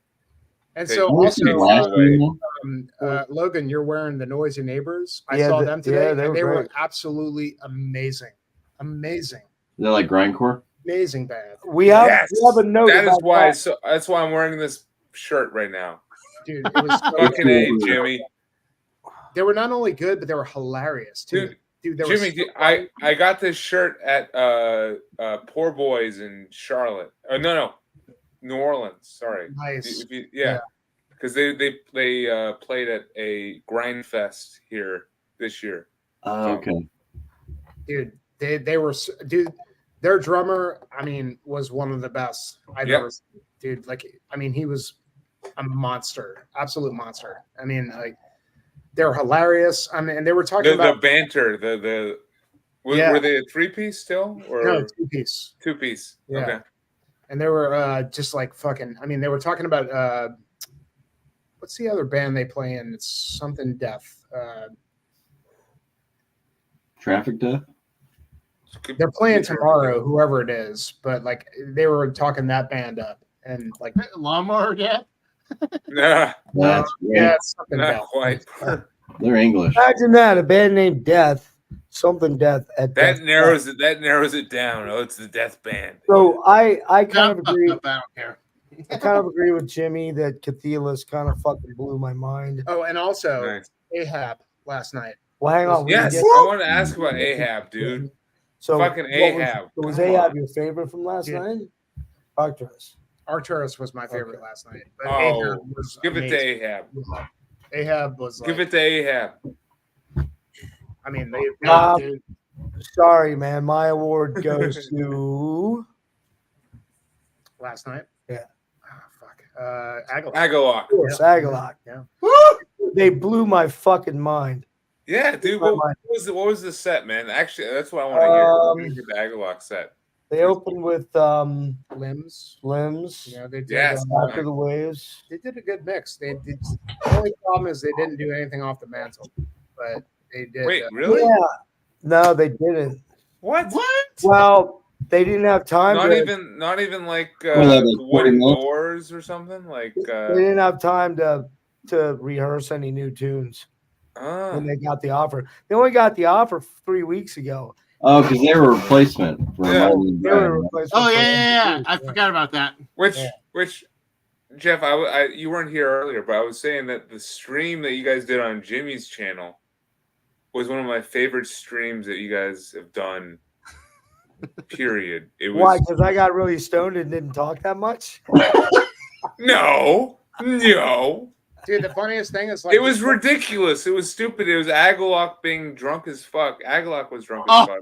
Oh yeah. Yeah, And dude. It got super weird Well- towards the end, and I was just like, "What the fuck?" And then all Well, of a sudden, it was so- hilarious. I loved the whole thing. It was great. So yesterday, 2 thumbs up. got a call from John Holm about 11:30. He's like, "We're over at Soundgarden. Are you coming over?" So I walked over to the Do it. Soundgarden record store here, Yeah. and I walked in and saw John. I said, "Did they really actually let you in here with that? You know, the way he was dressed. Like, did they let you in here with the way you're dressed?" He's like, "Wait, what do you mean?" Because he was dressed real sharp in a blazer, like he has that look that he likes. Not a dress. But did he have a cowboy hat on? No, he didn't have the cowboy hat on. No. So was it full on fields? Not full, about half. But he turned and it was man. I met Don for the first time in the flesh, and Hunter, That's Jeff fucking awesome, Wagner. dude. Jeff Wagner was there. Oh, Wagner was No. there. yeah. So Oh, fuck, dude. That's Yeah. cool. actually, Wagner and Hunter are coming on. Damn it. Did you see? Can you look at the screen without the glasses, or does that throw you off? What do you mean? Because I wear glasses, but I can see everyone fine right now. No, I have to be this close. Okay. Wait, no, actually, this close. Yeah, Is that the view you want to look at? sure, that's fine. How's the continental breakfast? What's that? How's the continental breakfast? there is none. There's no what? Well, we got No. fucking You got some cheese and some Fritos. What'd you get? You got Funyuns or Yeah. did you eat all of them? Yeah, sure. Those are pretty Oh. good. The dinner of champions. Give each out the whole bag down that was for both. of them. Well, just like so much fucking wow, dude, it's like burning calories. Oh my gosh. I But can't- anyway, Agalloch were fucking amazing. Just out, and that's where about 80% of this happened. what was the song from their set that stuck out to you the most? Well, the opening limbs just always Yeah. takes me Mhm. away, man. It just takes me into because it's Absolutely. just a perfect mix of metal and post metal and post rock and just that militaristic sort of thing. But anyway, I loved I'm trying to think like what Tyler would dig, like some of the black metal stuff we saw. There's Oh, we just talked saw- about that earlier tonight. I was like, this lineup was really black metal heavy. we saw Mork. Mork was Yeah. great. Ah, yeah, real good. And then there was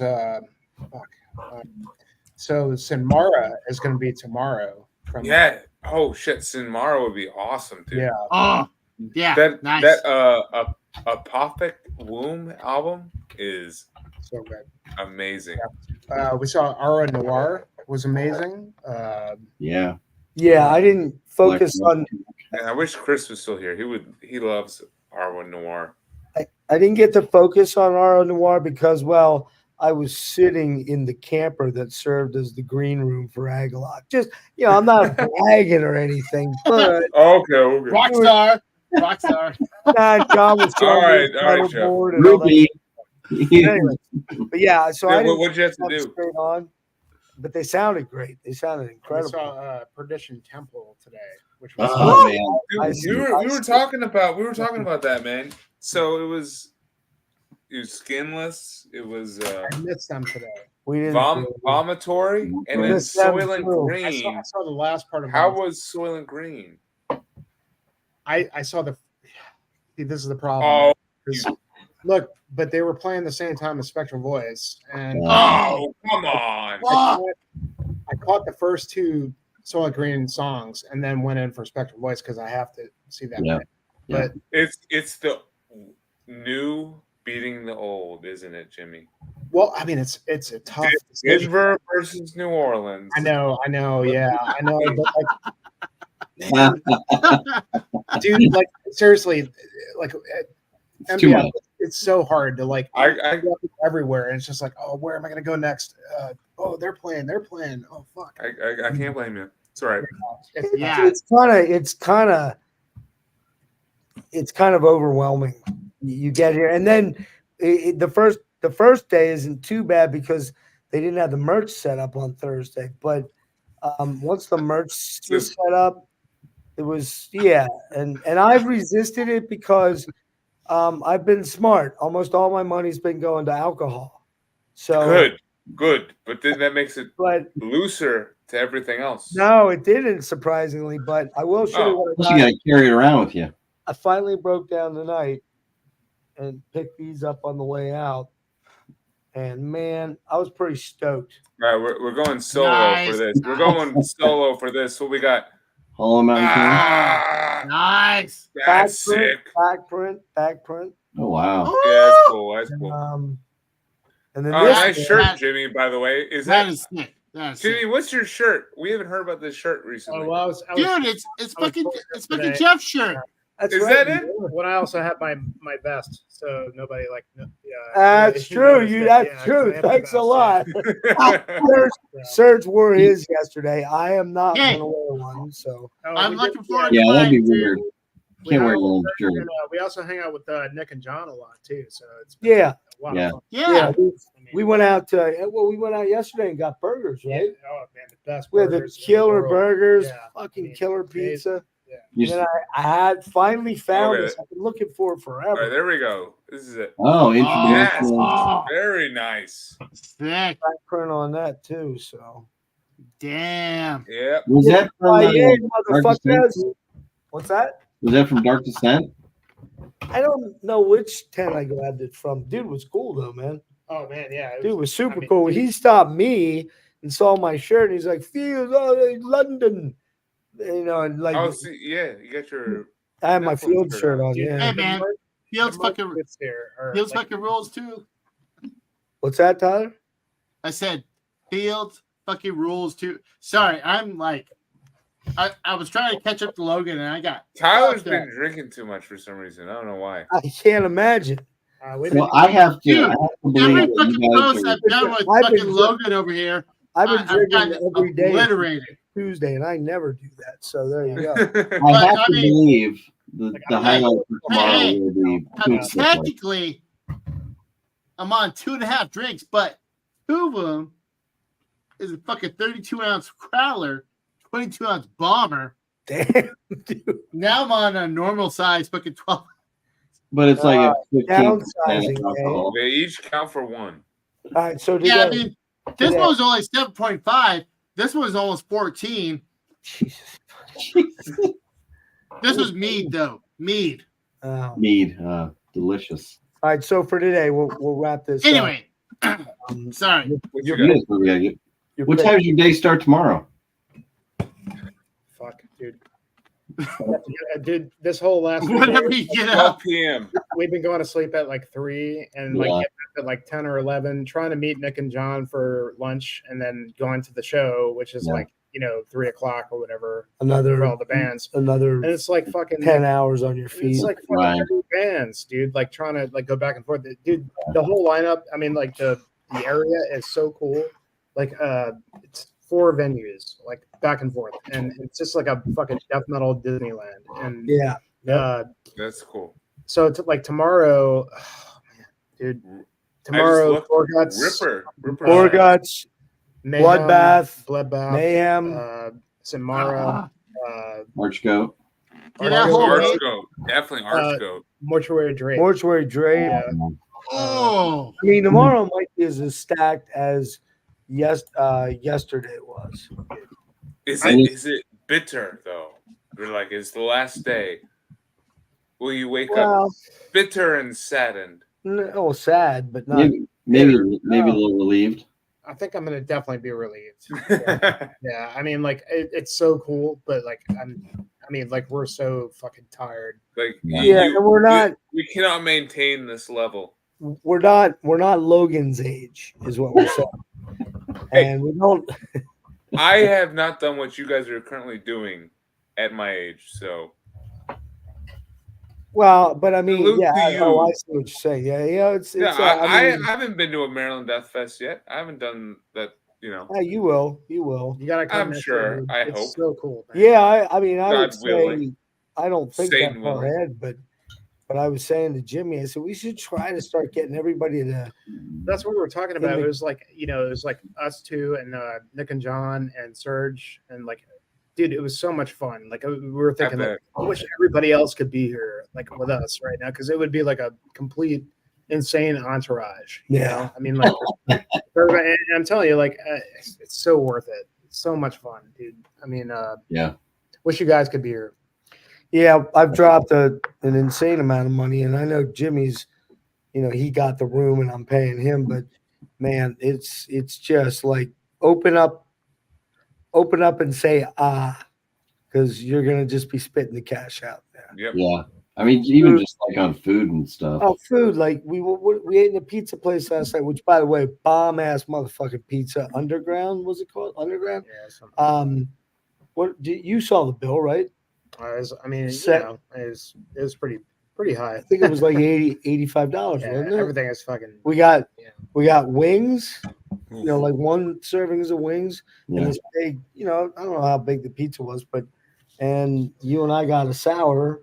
But dude, like the merch tents are like they're down the block. There's so much shit. I mean, I like like that. I've already bought like 10 shirts, I think. Oh, did Yeah. you? Oh, Yeah, shit. something like that. I mean, it's ridiculous. Yeah. Did you actually buy anything at Soundgarden?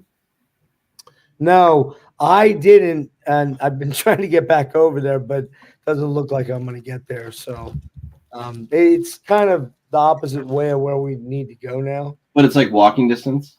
Well, I could walk there. That's true. But Wow. if you knew what was going on with my feet and my legs, ain't no way I'm walking anywhere. Yeah. I'm walking over there and back and a little bit of walking, I can. Even today, I tried not to move. So it's basically 2 blocks, essentially, with a roundabout at the end. Okay, and then Yeah, I saw the map. So it's all pretty well enclosed. Like, I mean, because there's like 5 different stages in this. yeah. So there's, thing. there's I mean, so there's back in the back. There's a big like pavilion, not pavilion. What do you call it? That's like a Yeah, canopy. Yeah. This big Okay. canopy thing where it joins in between 2 groups of restaurants, and the Ram's Head is the big club there, which is I think 2,700. So it's Mhm. kind of an outdoor but semi-protected outdoor thing, and then there's bars, of course, that open up into it, and that's where Sodom played. Ahab played there. Dude, the venue is just so cool. Yeah, I and mean, then on the other side is the smaller club called the Soundstage, and then on Friday, or was it Friday or Thursday they put the outdoor stage up? I think it was like the market stage, Right. right? Like the But, like, market. yeah, and like Yeah. dude, that's where Dismember played tonight. Yeah, and Dude, Aguilar. the Dismember, Looks like you got pretty close. dude, the Dismember. Dismember crowd was Man, fucking insane. how I mean, good was this member? Oh my god. Yeah. It wasn't my favorite set. Forbidden. Oh, was- really? Forbidden was my favorite. Okay. Yeah. So Yeah. what was the favorite set then? For you, is Yeah, Forbidden. so for me, it was Forbidden. For today, Forbidden was probably They the best. just were savage, man, and they were so fucking tight. And Norm, how about it? But the Dismember set was, I mean, Amazing, yeah. as well. I mean, it's just like it was so packed and it was so like dense sounding, like Ah, outside. Yeah, it it was was just amazing. Like, And they, to me, from my perspective, Dismemberment had the biggest crowd. Like it went I'm way sure. back. Yeah, dude, there was like, I mean, people from everywhere, like to Yep, see this all member, over the- you know, yeah. I mean, like you could tell, like multinational, you know, Yeah. a lot of Hispanics were. That's a a lot huge, of. That's a huge Yeah. set. I mean, I'm Yeah. sure. What'd you think of Norm Skinner, the new Forbidden singer? dude, that Pretty Forbidden blown set, away. that Forbidden set was probably my favorite. Jimmy, what was your favorite set so far? Forbidden was amazing today. I mean, really. Oh, so No, both no, of you so, Forbidden? so far. And we were way up front. We were right on the Across the board, total. Arcturus. Was it really? Arcturus was my favorite set. Yes. Okay. No, dude, they were. I mean, that was a big draw for me for this, you know, coming here and to see them play. It's just a huge deal. I mean, I'm a huge Arcturus fan, and they Mm-hmm. were. I mean, they did it, man, and they did like a lot of stuff. I mean, they did 2 songs from the first record. They did a lot of La Masquerade, and they did. So you're killing Tyler over here. He's bummed. They He's did. pissed. That first album is He's They did, gonna throw his chair.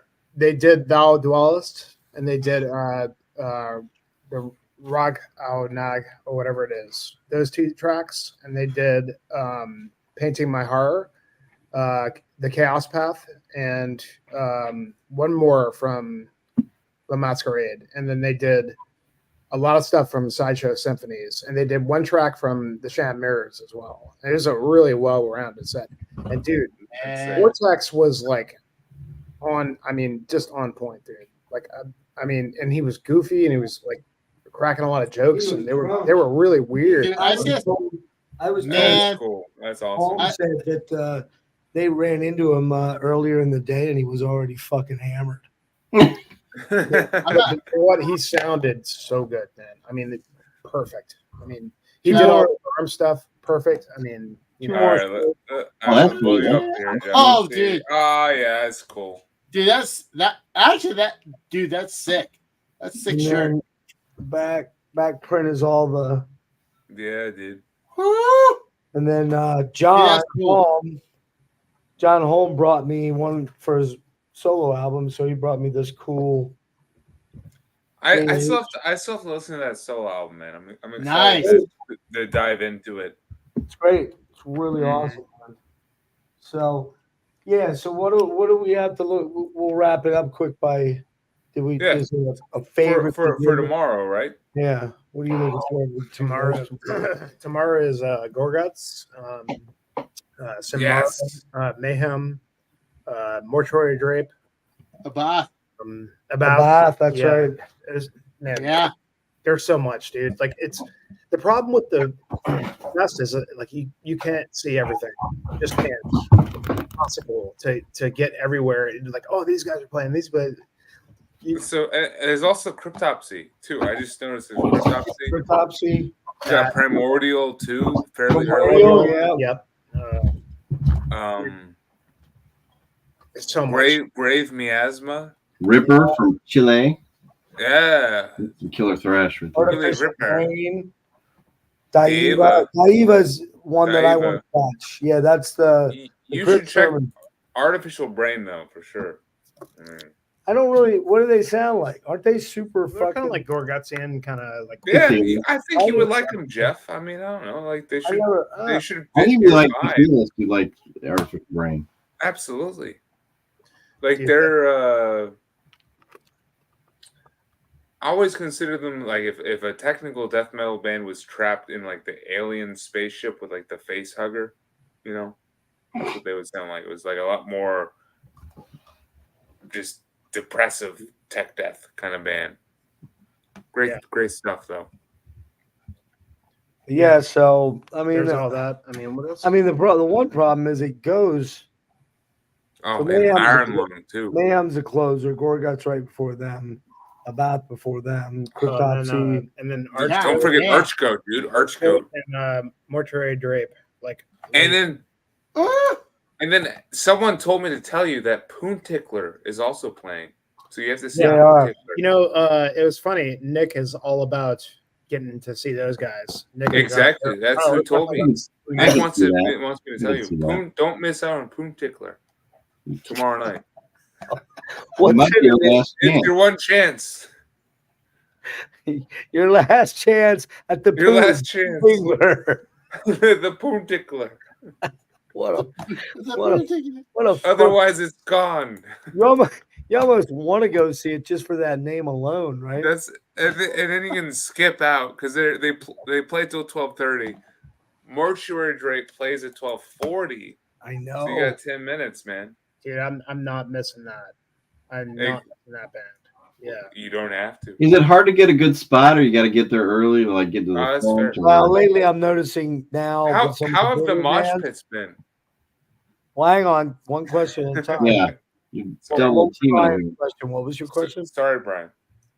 here. Getting good spots to stand or Yeah, in the back or if it's a band you really want to see, especially in Ram's Head and in Soundstage, you better get there very early. And like for example, when Sodom's first set played the pre-fest night, which you weren't there, I was with Nick and John, and we fucked around going in, and by the time we did, you couldn't. The railings were all covered. There was no way you were getting through the downstairs stuff. So we kind of we heard it, but we didn't watch much of it. I'd sneak a peek in here and there, and I did finish out the final 3 or 4 songs, watching it direct on. But yeah, what was my point? Where was I going with that? you just couldn't see. But yes, I realized then that I really wanted to be up close to see Sodom the next set. So I went way up before you guys ever came over, and I was like, dude, I'm way up. I haven't posted it yet, but you'll see it tomorrow. But I'm probably 8, maybe 10 feet from the stage. And then that's when I got the bright idea to go mosh pitting. And, What song did it for you? What track? well, were it you was like, the final song. It was the final song. And what was the final song of the set? Do you remember? Ashaba? I think, yeah. That? Yeah. Or no, that.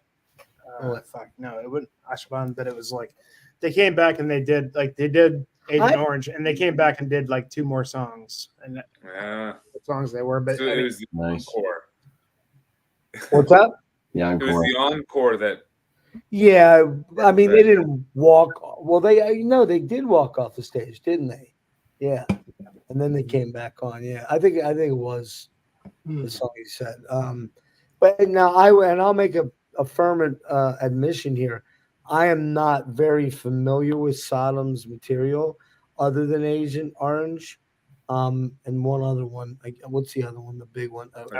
Persecution Captain Media. Mania. Persecution Mania. Oh yeah. But I don't I like. was listening to that. I the other- wouldn't. I was- Other than like one or two songs, I wouldn't like know immediately that it's what song it was. You know what I mean? Mhm. But there was something. I mean, for me, you said your overall favorite was Arcturus. I mean, yeah, As yeah, bar none, yeah, bar none. as dude. painful as it is to not pick Atheist,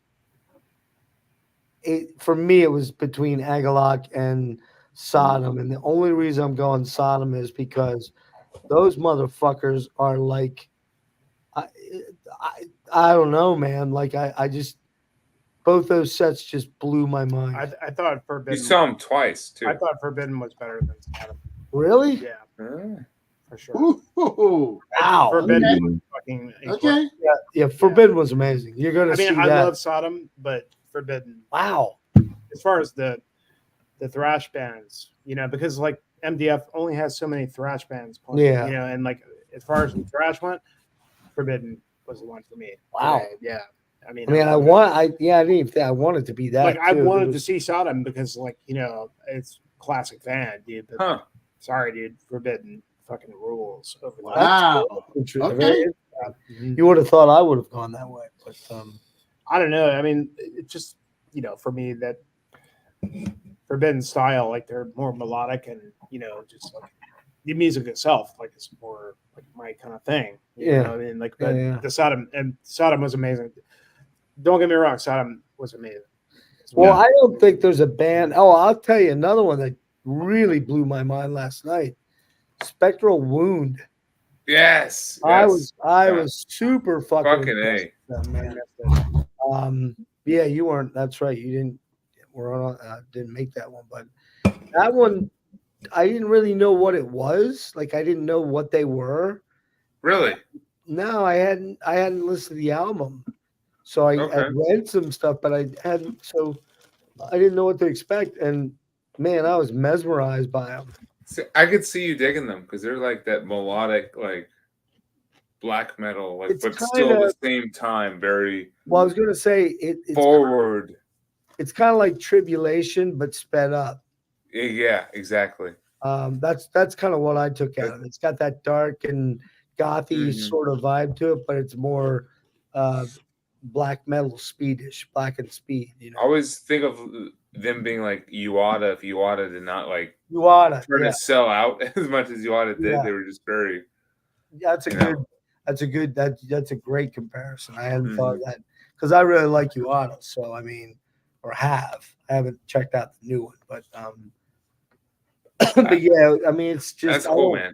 I don't think we've gone into any band that we went to see and looked at each other and shook our heads and went, "Nah," yeah, everybody was amazing. In fact, and here, get ready, Logan. Get ready. If I were you, I'd record this for posterity. Oh, that's right, it is. I think I'm already recording. I hope. Let me see. Yeah, we're good. Guess who I watched 25 minutes of, maybe 25 minutes of? J Dog doing an interview. The very last set we had is the J Dog approved Vertiquin. Hemorrhage. Oh, you Hemorrhage, watched okay. Hemorrhage. Did you catch Vertiquin though? No, I skipped them. They missed it. Oh, you missed out. That's I didn't- that's also J Dog approved. You're supposed to bummed see about that, that. but it's okay. I wanted to see that too, but man, last night, dude, we were It's too so much. tired. I mean, can't believe you picked Hemorrhage. How did you pick Hemorrhage? It was the last Who band. it just Who worked dragged out. you to Hemorrhage, Jeff? Well, Nick and John and you. and my friend James. Yeah. Well, how did that work out for you? I didn't. Amazing. I didn't hate it. I didn't hate it at all. All right. Do you know what this But means? You know what But this I- means? You know what this means? I know what you think it means. Grindcore Island is on. I know what you It's think. happening. Grindcore Island 2 months from now. 6 We're months from booking now. our passports for Grindcore Island. And All right. Logan, now that I've seen Noisy Neighbors, I'm into because that band was music. Yeah, I Jimmy, mean, let's all go on vacation on this island of Grindcore. Woo. It's gonna be fun. So Brown Brothers. yeah. So I don't know, man. I mean, we're gonna recap all this, and I've just been Excited for that. too tired to post a lot of the stuff from yesterday and today. But yeah, it's been wow. You said something, Brian, about it looked like I was close for Dismember. Yeah, Yeah. it looks like like you were Well, right there at the rail, close no. by. Well, actually, no. For Dismember, I was behind. I was literally back where only the artists are supposed to be because John pulled me back. So we Gotcha. were watching it, but about halfway through, and you'll see this if you even take a minute to watch the clip that I did. I'm gonna give them titles. I just didn't have time to do that yet. But I was filming, and the security suddenly came in and started pushing all the artists and everybody back away from the stage. And then they started checking wristbands, and I didn't have a wristband. And he's like, "You got to go." And I said, "Yeah, but I'm with the artist." He goes, "I don't give a shit. You ain't got a wristband. You get the fuck out of here." I'm like, "Okay." So, So you had to go out.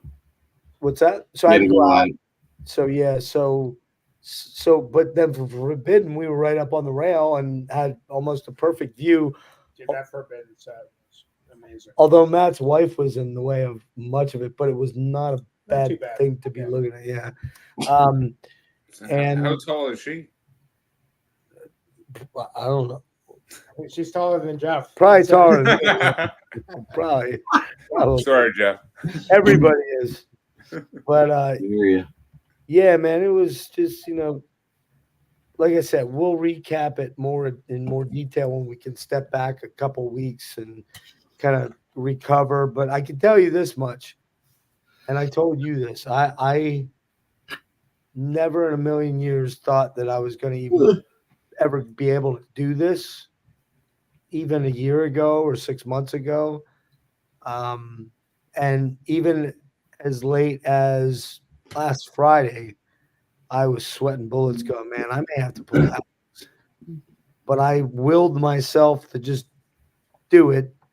And it's just been, other than the foot pain, which has been a real motherfucking drag, it's been fucking awesome, man. Just awesome hanging out with your metal people and meeting new people.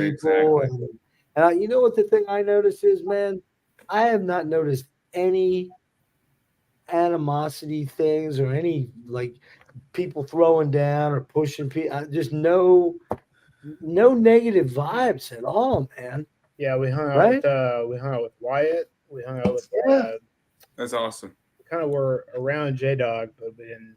Not actually yet. talk We to him haven't yet, we haven't made but- the big approach. Oh, is that tomorrow? You're Yeah, but Nick and John, we've been hanging out with the whole time. fucking A. Does Hell's I Headbangers bet. have do they have a stand or are they selling? Yeah. Real quick, what's your approach tomorrow for J Dog? You can go up and be like, "What's your tampon doing?" Like, what are you gonna Sneak peek. Ready? Yeah. How are you gonna approach Here, you J will Dog? play act it. You be J Dog, right? I'll be live on YouTube. I'll be like, Is okay. that how it's gonna go? Huh? You're gonna go up live and be like, Yeah. okay. I'll be like, look, Man on the street. it's the J Dog in the wild. You know What's up, J Dog? How's he doing, man? Man, the funniest thing was like we could have made this happen today because like he didn't show up, and when Avulsed went on, Avulsed from Spain. He missed a Volst? No, he did. I did. You did. Okay. I was back. You're the poser. And by the way, Avulsed was amazing. But I was watching Avulsed, and J Dog was right in front of me with his girlfriend. Like, Uh, so I sent a pic to him. I was like, "Here's your boy, man. He's right here." Oh yeah, That's check it cool. out.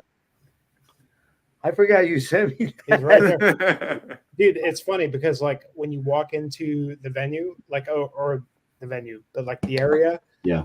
you know, you have to show your wristband, and as soon as you walk past, there's the Hell's Headbangers tent, On the left. and right there is where they're broadcasting.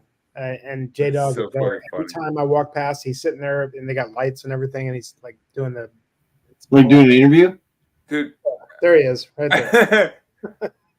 that bald spot is pretty. I mean, sorry, that's J Dog. I recognize him. Well, I was gonna say we're gonna have like a lot of sun, you know, and he was like, boom, like down, be There's down a- the head, dude. Like, I mean, Couple yeah. quick sneak peeks before How tall is he, real quick?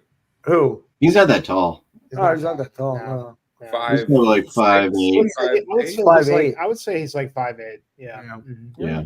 5'8". So- A couple So- quick sneak peeks. All right, I'm blow you up real quick. Like with all the rock let's blow up Jeff. Oh, you know, there you go. Yeah. So that's when I got to meet Mr. Craig. He Okay. actually yelled Yeah, to that's- me. He yelled to me. He's called me, and I like nodded to him, and he like yelled over to me to come talk to him. So that was cool. That counts. There is Jimmy, and what's his name? Yes. Maddie? Taurus, Maddie? right? No, that's Remember. Dismember. Oh, Dismember. That's Medic Harkey. Yeah. Yeah. So then there's Yep. that. Hang I was on. getting the Funyuns. Hold on. Funyuns are important. Jimmy's running on Red Bull and Funyuns right now. Definitely. I mean, we've been doing nothing but like burning calories all day. I'm like, Yeah. Funyuns. Dude, Delicious. Hold these on. carbs. Wait, where's the fucking? Is Oh. what you need. So here's a weird story, though. Here's a good shot of Don from Yeah. real up close. I was about 3 people back in the front, and then I pushed my way up to the front. A cool one, John.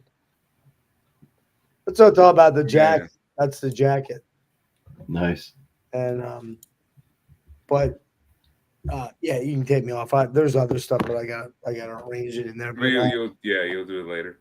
yeah, I'm gonna do some Instagram posts tomorrow because I think Jimmy's gonna head over. I gotta decide whether I really want to take on Daiva because I don't think anything I want to see.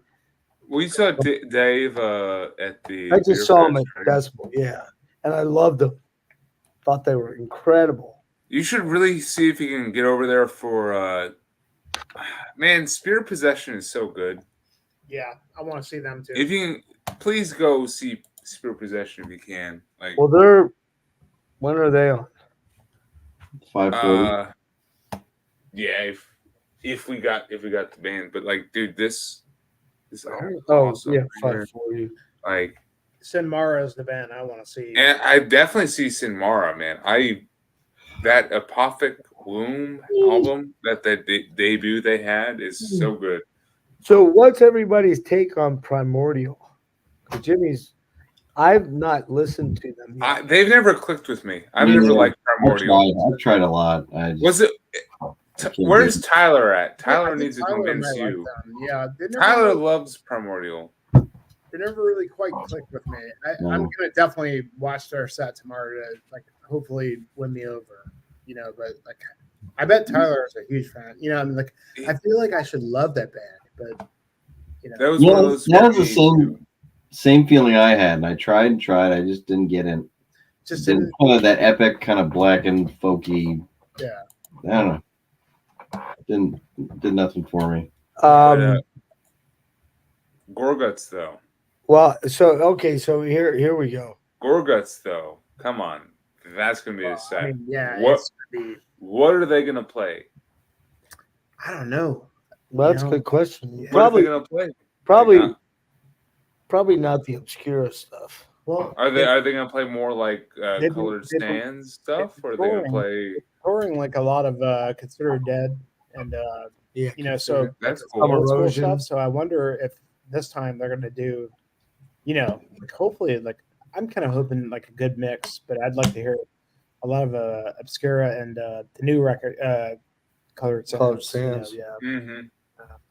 And original. I hope they play Right. some Colored Sands for you guys. Who you looking most forward to see between Bloodbath and Mayhem? Because they're Oh, dude, the Mayhem set is going to be ridiculous. for yeah. sure. See, I've Yeah, never been a big uh, Mayhem fan, but I almost I know you have. but I think that might be my most anticipated band to see tomorrow. dude. But why, Jeff? If you don't even like Mayhem, Because I've never They'll quite win been him able over. You know, Yeah, Yeah. maybe the live thing will make me go, oh, okay. now- you've never seen them live before, like at all.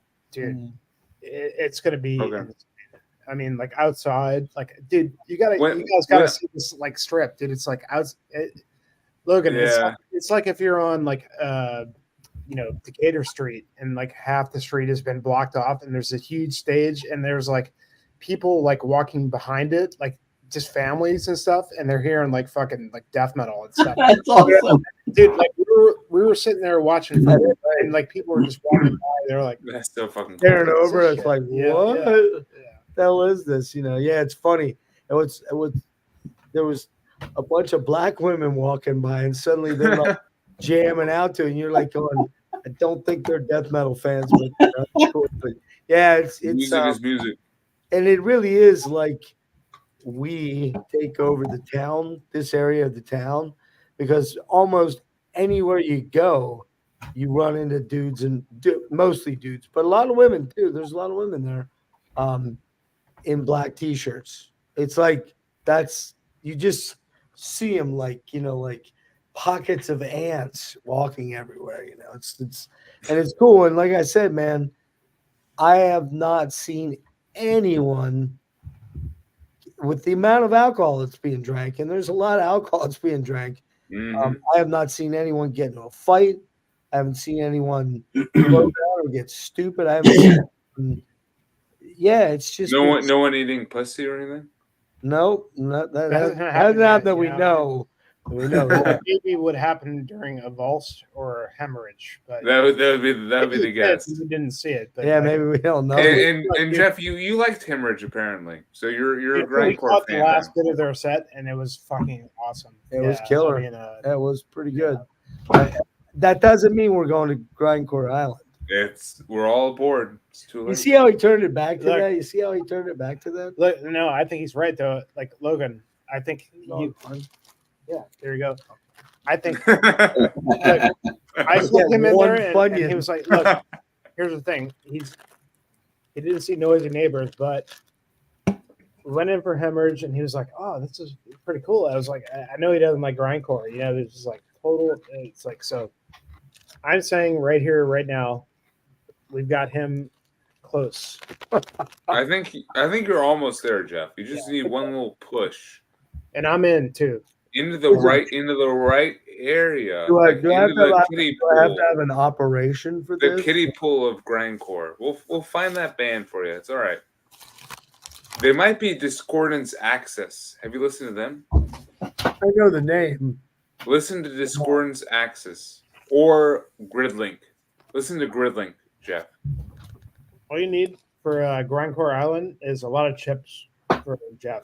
For Yeah. Jeff. Oh yeah. No. Just like chip the Funyuns And then diapers for Fritos, everyone else, but you know? chips for Funyuns, Jeff. Fritos, and a lot of booze. And Mhm. a little bit of weed, and he'll be good. A little vape pen. So, Cephalic Carnage. Yep. Yep. Another Denver band. Yeah. Dude, I saw them at Decibel Fest this past December. In Denver. Nevin, they're doing that chapter. I mean, I've always been a fan of that band, but like, dude, they were better than ever. Amazing, absolutely. I mean, they were the best band the whole fest, I bet. hands down. They're such a fun band. And that's, Jeff, grindcore is just fun. It's just fun. It wants to be fun. I It get it. exists to be entertaining. Listen to Gridlink. You will enjoy Gridlink. That's going to be my start. Your test. Yeah, That's that's going to be, your that's your gonna be test. my test to you. is the SendGrid link. Maybe I will send you an album later on tonight or tomorrow, maybe. But different conversation though. I'm glad you guys are enjoying Yeah. the festival. What do you do now? You go to you stay up for a while, or you? No, Nah, he's time to gonna go to bed, crash. man. That's for sure. I'm gonna snag a shower and literally, no joke, soak my feet in the tub, run the water in, and get some ice and throw it in and ice my feet down. Like, I kid you not, I've never felt pain like that, but I've never been on my feet this much continuously A lot. since pandemic, almost a lifetime it seems ago, But Well, have a good last day then. what's up? Good. Have a good final day. Yeah, we're I think we're, like you said, I think relief. Is that what you said, Brian? Was Yeah. that one of the options? I still have to figure out how I'm going to get out to the airport on Monday. Uber? What time is your flight? Does the Marriott have a shuttle? It's early. That's the problem. It's early. Oh, And tomorrow night's going to be late. oh, So, Well, yeah. maybe you just come back, shower, head you to have the more terminal, Sheree Grape until 1:20. Yeah, it almost like kind of makes sense. Like you're saying, Brian, just don't even sleep. Just take a shower, go to the airport. get to the airport. Yeah. That So, sounds awful. When you get home, I guess. How long's your flight back to Denver? It's about like 3 hours. It's not bad, Yeah. But like when I got here, it was like a red eye flight because it was the only thing that was available that wasn't a pain in the ass. It was like midnight, and then I got here, and then I, gained 2 hours. So Right. didn't sleep at all, and somehow found my way to the fucking downtown here because I don't, I'm You're not from there. I mean, you don't not know. an East Coaster, so I don't understand how the fucking transport here works. And I try to save money, and I ended up on the wrong train, and I got scolded. And they were like, "You're not on the right train. You can't do this again." And yeah, Oh, so you're not like within walking distance to the venue. no, well, yeah, well, from here we But- are. Yeah, we are, but Oh, from the airport. for a normal human being. Yeah. Wait, what do you mean? I don't know. I don't even know. Well, you brought you brought the airport in. I don't know. I didn't know what he was where you were headed or going when you got scolded. Was that No. from the airport to the Yeah, hotel? it's from the coming from to the the airport airport, here. like coming. Yeah, But which is like it's like a 20-minute through a drive. I guess it was 20 minutes, but take a public transport. I was like, it literally took me like 3 hours oh, you didn't tell me because that. I just didn't know where I was. It didn't matter because like I didn't have anywhere to go. Like I was just like, okay, I'll go this That was way. right. Okay, I'll go that way. And then I got on this train, and the dude like comes up to me, and I was like, I'm going to West Baltimore. That's the ticket I got. And he's like, oh, don't come on here again, ever. Like you're on the wrong train. I was like, dude, but I'm going to West Baltimore. That's where we're going, right? And I don't get it. What, did you buy the wrong ticket or something? I think I had the right ticket. I was on the wrong train though. I was on the train versus like the light rail or whatever. The tram. All right. And I didn't know the difference. So I felt like an idiot, man. I'm such an Well, awful East Coast traveler, I mean, Yeah. know what I'm doing. I'd be the same way. They're like, fuck it, I'm just gonna walk. Google, show me where to go. I didn't know you went through that. You told me that. No, I did, but Did it was you? but it wasn't a big deal. It Oh, was okay. fine. I mean, like I had all day. Like I didn't have anywhere to get to Yeah. until like 4. And even if I did get to I flew in, it was like 5 a.m, and it was like I can't check into my hotel till 4 p.m. Oh, 12 hours to burn, So it was like I got over here to the hotel, and I was like, I literally like sat down in the fucking lobby and just like passed out. And then the girl came and woke me up, and she said, "I've got your room ready." I was like, oh, thank you. Oh, you did pass out a little bit. "Oh yeah, oh yeah." Yeah, it's kind of funny. Until Jimmy got here, for the pre-fest, I had to drive down and drive Back and back. forth. Right. And then I had driven down the night down and back and forth to go meet Kelly for dinner. So I was already 4 trips in through the pre-fest. And man, at the pre-fest, I might have had 3 beers spaced out pretty good, but they were probably 7 IPAs or 6 something. And those can be heavy. well, no, but here was the thing. We'll wrap here in a minute. I had, where was I going with that? God damn it! Oh, the IPAs, yeah. There was a lot of space in between when I stopped drinking and when I left, but I'd also been up for about 28 hours straight. And I was like, man, I got that 1 hour run home. I got to get home because I didn't have a place to stay down on Wednesday night. And So you went back to Pennsylvania for yeah. Okay. Yeah. And so I'm driving and I'm not half hour out of Baltimore and I'm starting to do the. Oh yeah, the roads. It's a little too dark out. Yeah. And all of a sudden I'm like, okay, let's roll the window all the way down. Just got to make it home. Get the air conditioning on. And then you're freezing. Then you're turning it. You're on and off and on. Yeah. Just trying to keep yourself stimulated. Yeah. So I finally got about 25 miles from home, and I'm like just powering hard, just barely. Yeah, that kind of thing. And all of a sudden, I was out an instant. A few.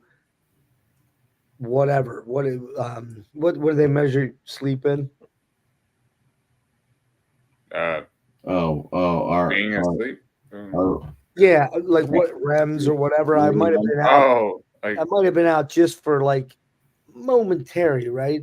Yeah. I was literally had drifted over into the other lane. Oh shit. So if a cop would have seen it, that wouldn't have been good, I fear. And man, I just like suddenly jerked awake and I was just like, man, I was doing this, no lie. Now my glasses weren't broken that night, but I was going like hitting myself hard to just like come back because I needed 15 minutes. That's all I needed was 15 minutes. Man, I'm telling you what, that last fucking 5,000 feet to my house, I was just like, come on. I was yelling out loud to myself, wake up and fuck you, wake up. Shit like that. So, jeez. That was a near miss. So it's been nice having the room because we can get what we want. And nobody's been like hammered, but we've all been comfortably numb. You guys are close to the venue itself, like yeah, probably 7, 8 blocks. 15-minute walk. Yeah. Oh, that's amazing. That's awesome. Well, honestly, having a good walk helps, I think. Except for unless you're me with my issue, but right, and at this point, the first it's only been the last most of the day that I was in trouble. So the latter part of today.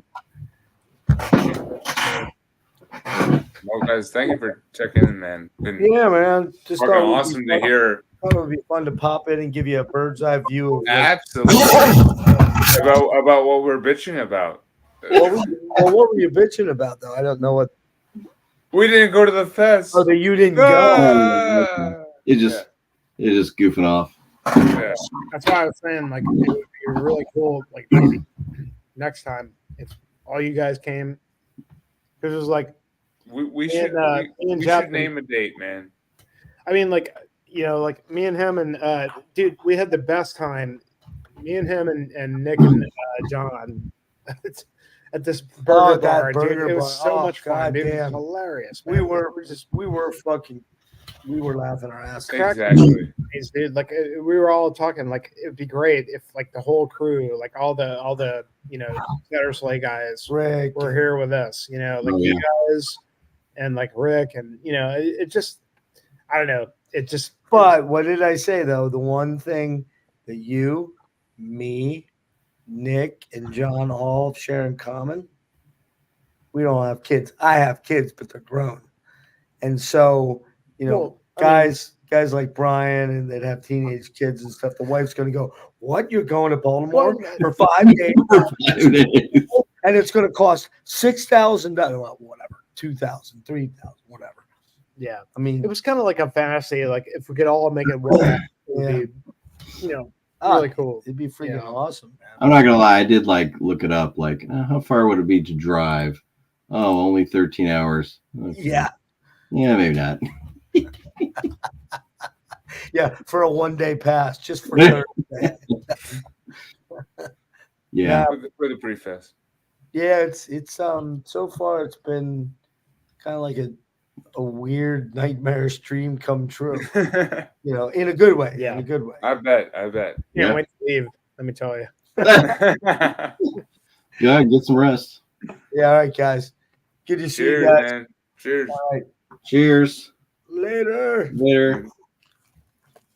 We are out. And Brian, we're good. Later. Cheers, my friend. All Till right. next time. Till next time.